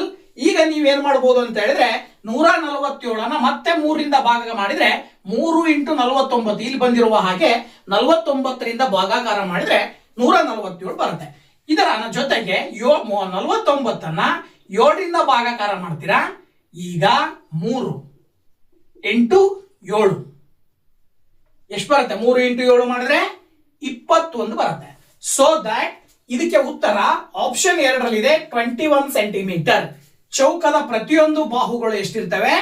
21 ಸೆಂಟಿಮೀಟರ್ ಇರ್ತವೆ ಅಂತ ಹೇಳಿ ಸುಲಭವಾಗಿ ಹೇಳಬಹುದು. ಓಕೆನಾ? ಆಕ್ಚುಯಲ್ ಆಗಿ ಈಗ ನಾನು ಇಲ್ಲಿ ಹೇಳಿರ್ತಕ್ಕಂಥ ಎಲ್ಲಾ ಪ್ರಶ್ನೆಗಳು HSTR, PSTR ಜೊತೆಗೆ TET ಇವುಗಳಲ್ಲಿ ಕೇಳಿರುವಂತಹ ಪ್ರಶ್ನೆಗಳೇ ಇವು. ಸೊ ಹಾಗಾಗಿ ತುಂಬಾ ಇಂಪಾರ್ಟೆಂಟ್ ಕ್ವಶನ್ಸ್ ಆಗಿರ್ತವೆ, ಇದ್ರ ಕಡೆ ಗಮನ ಇರಲಿ. ಓಕೆ, ಇನ್ನ ಈ ಒಂದು ವರ್ಗ ಮತ್ತು ವರ್ಗಮೂಲಗಳನ್ನ ಬಳಸಿಕೊಂಡು ಲೆಕ್ಕ ಮಾಡ್ಲಿಕ್ಕೆ ಸಂಬಂಧಪಟ್ಟ ಹಾಗೆ ನಮ್ಮ ದಿನನಿತ್ಯ ಜೀವನದಲ್ಲಿ ನಡೆಯುವ ಘಟನೆಗಳನ್ನ ಅಳವಡಿಸಿಕೊಂಡು ಆ ಘಟನೆಗಳಲ್ಲಿ ಪ್ರಶ್ನೆಗಳನ್ನ ಕೇಳುವ ಸಾಧ್ಯತೆ ಇರುತ್ತೆ ಎಕ್ಸಾಮ್ಗಳಲ್ಲಿ. ಸೊ ಅದಕ್ಕೆ ಸಂಬಂಧಪಟ್ಟ ಹಾಗೆ ಒಂದೆರಡು ಎಕ್ಸಾಂಪಲ್ ಅನ್ನ ನಿಮ್ ಜೊತೆ ಹಂಚ್ಕೊಳ್ತಾ ಇದ್ದೀನಿ. ಸೊ ಮೊದಲನೇದಾಗಿ ಕ್ವಶನ್ ಬಂದ್ಬಿಟ್ಟು ಏನ್ ಹೇಳ್ತಾ ಇದೆ, ಒಬ್ಬ ತೋಟಗಾರನ ಬಳಿ 1000 ಸಸಿಗಳಿವೆ. ಅವುಗಳನ್ನು ಅಡ್ಡ ಸಾಲುಗಳ ಸಂಖ್ಯೆ ಮತ್ತು ಕಂಬ ಸಾಲುಗಳ ಸಂಖ್ಯೆ ಸಮ ಇರುವಂತೆ ನೆಡಲು ಇಚ್ಛಿಸಿದ್ದಾನೆ. ಈ ರೀತಿ ಮಾಡಲು ಅವನಿಗೆ ಇನ್ನೂ ಕನಿಷ್ಠ ಎಷ್ಟು ಸಸಿಗಳು ಬೇಕಾಗುತ್ತವೆ ಅಂತ ಕ್ವಶನ್ ಹೇಳೋ ಪ್ರಕಾರ ಸಸಿಗಳು 1000 ಸಸಿಗಳಿದಾವೆ. ಆ 1000 ಸಸಿಗಳನ್ನ ಅಡ್ಡ ಸಾಲು ಮತ್ತು ಕಂಬ ಸಾಲುಗಳು ಸಮ ಇರುವಂತೆ ನೆಡಬೇಕು. ಸೊ ನೆಟ್ಟಾಗ ಇನ್ನೂ ಕೆಲವು ಸಸಿಗಳ ಅಗತ್ಯತೆ ಇರುತ್ತೆ. ಅಂದ್ರೆ ಸಸಿಗಳ ಸಂಖ್ಯೆ ಕಡಿಮೆ ಆಗತ್ತೆ, ಅಡ್ಡ ಸಾಲು ಸಮ ಕಂಬ ಸಾಲುನು ಸಮ ಆಗೋ ರೀತಿನಲ್ಲಿ ಮಾಡ್ಲಿಕ್ಕೆ. ಹಾಗಿದ್ಮೇಲೆ ಎಷ್ಟು ಸಸಿಗಳು ಕಡಿಮೆ ಆಗ್ತವೆ ಅನ್ನೋದು ಕ್ವಶನ್. ಸೊ ಈ ಕ್ವಶನ್ ಆನ್ಸರ್ ಬೇಕು ಅಂದ್ರೆ ಮೊದಲನೇದಾಗಿ 1000ವನ್ನ ನೀವು ಭಾಗಾಕಾರ ವಿಧಾನವನ್ನ ಬಳಸ್ಕೊಂಡು ಏನ್ ಮಾಡಬೇಕು, ವರ್ಗಮೂಲವನ್ನ ಕಂಡುಹಿಡಿಯುವಂತಹ ಪ್ರಯತ್ನವನ್ನ ಮಾಡಬೇಕು. ಸೊ ಮೊದಲ ಎರಡು ಸಂಖ್ಯೆಗಳ ಒಂದು ಗುಂಪು, ನೆಕ್ಸ್ಟ್ ಎರಡು ಸಂಖ್ಯೆಗಳ ಒಂದು ಗುಂಪನ್ನ ಮಾಡಿಕೊಂಡು ಈಗ ನೀವು 10 ಇದೆಯಲ್ವಾ, 3 ತಗೊಂಡ್ರೆ 3 3 9 ಬರುತ್ತೆ. ಒಂದು ಶೇಷ ಉಳಿತದೆ. ಪಕ್ಕದಲ್ಲಿರುವ 2 ಸೊನ್ನೆಗಳನ್ನ ಕೆಳಗಡೆ ಇಳಿಸ್ಕೊಳ್ರಿ. 3ಕ್ಕೆ +3 ಕೂಡ್ರಿ. ಪಕ್ಕದಲ್ಲಿರುವ 2 ಸೊನ್ನೆಗಳನ್ನ ಕೆಳಗಡೆ ಇಳಿಸ್ಕೊಂಡು 3 ಕೂಡಿದಾಗ 6 ಬರುತ್ತೆ. ಈಗ ಪಕ್ಕದಲ್ಲಿ 1 ಹಾಕ್ಬೇಕು. ಆಕ್ಚುಲಿ ನೀವು 2 ಹಾಕಿದ್ರಿ ಅಂದ್ರೆ ಅದು ದೊಡ್ಡ ಸಂಖ್ಯೆ ಆಗತ್ತೆ. ಹಾಗಾಗಿ 1 ಹಾಕಿದ್ರಿ ಅಂದ್ರೆ 61 ಬರುತ್ತೆ. ಸೊ 39 ಶೇಷ ಉಳ್ಕೊಳ್ಳುತ್ತೆ. ಈಗ ಇದು 39 ಉಳ್ಕೊಂಡಿದೆ ಅಂದ್ರೆ ಮುಂದುವರಿಸ್ಲಿಕ್ಕೆ ಬರಲ್ಲ, 61ಕ್ಕಿಂತ ಚಿಕ್ಕ ಸಂಖ್ಯೆ ಆಗಿದೆ. ಹಾಗಾಗಿ ಮೇಲ್ಗಡೆ ಬಂದಿರುವಂತಹ ಸಂಖ್ಯೆ 31 ಏನಿದೆಯಲ್ಲ, 31ರ ವರ್ಗವನ್ನ ಕಂಡುಹಿಡಿದ್ರಿ ಅಂದ್ರೆ ಅದು 1000ಕ್ಕಿಂತ ಕಡಿಮೆ ಇರುತ್ತೆ. ಹಾಗಿದ್ಮೇಲೆ 1000ಕ್ಕಿಂತ ಜಾಸ್ತಿ ಇರುವಂತ ವರ್ಗ ಸಂಖ್ಯೆ ಯಾವ್ದಾಗಿರುತ್ತೆ ಅಂದ್ರೆ 32ರ ವರ್ಗ. 31ರ ವರ್ಗಮೂಲ 1000ಕ್ಕಿಂತ ಕಡಿಮೆ ಇರುತ್ತೆ ಅಂದ್ರೆ 32ರ ವರ್ಗ ಏನಾಗಿರುತ್ತೆ ಅಂದ್ರೆ 1000ಕ್ಕಿಂತ ಜಾಸ್ತಿ ಇರುತ್ತೆ. ಎಷ್ಟಿರುತ್ತೆ? 1024 ಬರುತ್ತೆ. ಅದು 32ನ್ನ 2 ಬಾರಿ ಗುಣಾಕಾರ ಮಾಡಿದ್ರೆ 1024 ಬರುತ್ತೆ. ಸೊ 1024 ಬರ್ತಾ ಇದೆ ಅಂದ್ರೆ ಅವ್ರ ಹತ್ರ ಇರ್ತಕ್ಕಂಥ ಸಸಿಗಳ ಸಂಖ್ಯೆ 1000, ಒಟ್ಟು ಅಡ್ಡ ಸಾಲುಗಳು 32, ಕಂಬ ಸಾಲುಗಳು 32 ಇರೋ ರೀತಿಯಲ್ಲಿ ಸಸಿಗಳನ್ನ ನೆಡಬೇಕು ಅಂದ್ರೆ 1024 ಗಿಡಗಳು ಬೇಕು. ಅಲ್ಲಿಗೆ ಸಸಿಗಳು ಕಡಿಮೆ ಇರೋದು ಎಷ್ಟು? 24 ಸಸಿಗಳು ಕಡಿಮೆ ಆಗ್ತಾ ಇದಾವೆ. So that the right answer is option C. Option 3 24 ಅಂತ ಏನಿದೆಯಲ್ಲ ಅದನ್ನ ನೀವು ಸರಿಯಾದ ಉತ್ತರ ಅಂತೇಳಿ ಆಯ್ಕೆ ಮಾಡಬೇಕಾಗುತ್ತೆ. ಇದೇ ರೀತಿ ನೆಕ್ಸ್ಟ್ ಇನ್ನೊಂದು ಕ್ವಶನ್ ಕೊಟ್ಟಿದ್ದಾರೆ. ಒಂದು ಶಾಲೆಯಲ್ಲಿ 500 ಮಕ್ಕಳಿದ್ದಾರೆ. ಅವರು ಕವಾಯತು ಮಾಡಲು ಅಡ್ಡ ಸಾಲುಗಳ ಸಂಖ್ಯೆಗೆ ಕಂಬ ಸಾಲುಗಳ ಸಂಖ್ಯೆ ಸಮವಿರುವಂತೆ ನಿಲ್ಲಿಸಬೇಕಾಗಿದೆ. ಹಾಗೆ ನಿಂತ ನಂತರ ಎಷ್ಟು ಮಕ್ಕಳು ಈ ವ್ಯವಸ್ಥೆಯ ಹೊರಗೆ ಉಳಿಯುತ್ತಾರೆ? ಇದರ ಕ್ವಶನಿನ ಆಪೋಸಿಟ್ ಅಂದ್ರೆ ಇಲ್ಲೂ ಕೂಡ ಮಕ್ಕಳ ಸಂಖ್ಯೆ ಇದೆ. ಎಷ್ಟಿದೆಯಪ್ಪ ಅಂದ್ರೆ 500 ಮಕ್ಕಳ ಸಂಖ್ಯೆ ಇದೆ. ಈ 500 ಮಕ್ಕಳ ಸಂಖ್ಯೆಯನ್ನ ಅಡ್ಡ ಸಾಲು ಮತ್ತೆ ಕಂಬ ಸಾಲುಗಳನ್ನ ಸಮ ಇರುವಂತೆ ನಿಲ್ಲಿಸಬೇಕು. ನಿಲ್ಲಿಸಿದ ನಂತರ ಇನ್ನೂ ಸ್ವಲ್ಪ ಜನ ಉಳಿತಾರೆ. ಆ ಉಳಿಯುವ ಮಕ್ಕಳ ಸಂಖ್ಯೆ ಎಷ್ಟು? ಇದನ್ನು ಕೂಡ ಭಾಗಾಕಾರ ವಿಧಾನವನ್ನು ಮಾಡಿದಾಗ ಸಿಗುತ್ತೆ ನಿಮಗೆ ಎಷ್ಟು ಅಂತ. ನೋಡಿ, ಮೊದಲೆರಡು ಸಂಖ್ಯೆ ಒಂದು ಗುಂಪು, ಇನ್ನೊಂದು ಸಂಖ್ಯೆ ಒಂದು ಗುಂಪು. ಅಲ್ಲಿಗೆ 2 4 ಬರುತ್ತೆ, ಒಂದು ಶೇಷ ಉಳಿತದೆ. +2 ಕೂಡಿದ್ರೆ 4 ಬರುತ್ತೆ. ಈಗ ನೀವು 100 ಬರಬೇಕಂದ್ರೆ ಪಕ್ಕದಲ್ಲಿ 2 ಬರ್ಕೊಂಡು 2ರಿಂದ ಗುಣಾಕಾರ ಮಾಡಿದ್ರೆ 2 4, 2 4 8. 100ರಲ್ಲಿ 84 ಕಳೆದ್ರೆ ಆಕ್ಚುಯಲ್ ಆಗಿ 16 ಬರ್ತದೆ. ಅದರ ಅರ್ಥ ಏನಪ್ಪಾ ಅಂದ್ರೆ ನೀವು ಏನಾದ್ರೂ 22ರ ವರ್ಗವನ್ನ ಕಂಡುಹಿಡಿದ್ರಿ ಅಂತ ಹೇಳಿದ್ರೆ ಎಷ್ಟು ಬರುತ್ತೆ ನೋಡ್ರಿ. ಇಲ್ಲಿ 22 × 22 ಮಾಡಿದ್ರೆ 2 4, 2 4, 2 4, 2 4. ಸೊ ನೋಡಿ, ಆಕ್ಚುಲಿ 4 4 8 484 ಬರುತ್ತೆ. ಅಂದ್ರೆ 500ಕ್ಕಿಂತ ಕಡಿಮೆ ಬರುತ್ತೆ. 500ಕ್ಕಿಂತ ಕಡಿಮೆ ಬರುತ್ತೆ 22ರ ವರ್ಗ. ಎಷ್ಟು ಕಡಿಮೆ ಬರುತ್ತೆ ಅದನ್ನ ನೀವು ಕಳೆದ್ರಿ ಅಂತ ಹೇಳಿದ್ರೆ ಅಷ್ಟು ಮಕ್ಕಳು ಅಡ್ಡ ಸಾಲು ಮತ್ತು ಕಂಬ ಸಾಲುಗಳು ಸಮ ಇರುವಂತೆ 500 ಮಕ್ಕಳನ್ನ ನಿಲ್ಲಿಸಿದ ನಂತರವೂ ಹೆಚ್ಚಾಗಿ ಉಳಿಯುವ ಮಕ್ಕಳ ಸಂಖ್ಯೆ ಆಗಿರುತ್ತೆ. ಅಲ್ಲಿಗೆ 500ರಲ್ಲಿ 484 ಕಳೆದ್ರೆ 16 ಮಕ್ಕಳು ಉಳಿತಾರೆ. ಆ 16 ಸರಿಯಾದ ಉತ್ತರ ಆಪ್ಷನ್ 2ರಲ್ಲಿ ಇರ್ತಕ್ಕಂಥದ್ದನ್ನ ಆಯ್ಕೆ ಮಾಡಬೇಕಾಗತ್ತೆ. ಓಕೆನಾ? ಸೊ ಈ ಒಂದು ವಿಡಿಯೋದಲ್ಲಿ ವರ್ಗ ಮತ್ತು ವರ್ಗಮೂಲಗಳಿಗೆ ಸಂಬಂಧಪಟ್ಟಂತಹ ಸಾಕಷ್ಟು ಅಂಶಗಳೊಂದಿಗೆ ಈ ಒಂದು ಚಾಪ್ಟರ್ ಮೇಲೆ, ಈ ಒಂದು ಕಾನ್ಸೆಪ್ಟಿನ ಮೇಲೆ ಯಾವ ರೀತಿಯ ಕ್ವಶನ್ಸ್ ಬರ್ತವೆ, ಅವುಗಳನ್ನ ಹೇಗೆ ಸಾಲ್ವ್ ಮಾಡೋದು ಅನ್ನೋದನ್ನ ಸಂಪೂರ್ಣವಾಗಿ ತಿಳಿಸ್ಕೊಟ್ಟಿದ್ದೀನಿ. ಸೊ ಇದೇ ರೀತಿ ಮತ್ತೊಂದು ಕಾನ್ಸೆಪ್ಟ್ ಅನ್ನು ತಗೊಂಡು ಅದರಲ್ಲಿ ಬರ್ತಕ್ಕಂಥ ಪ್ರಶ್ನೆಗಳನ್ನ ಡಿಸ್ಕಷನ್ ಮಾಡಲಿಕ್ಕೆ ಮುಂದಿನ ವಿಡಿಯೋದಲ್ಲಿ ಬರ್ತೀನಿ. ಸೊ ವಿಡಿಯೋ ಇಷ್ಟ ಆದ್ರೆ ಲೈಕ್ ಮಾಡಿ, ಶೇರ್ ಮಾಡಿ, ಹಾಗೆ ಕಮೆಂಟ್ ಮಾಡಿ ಅಂತ ಹೇಳ್ತಾ once again thank you very much. Bye bye.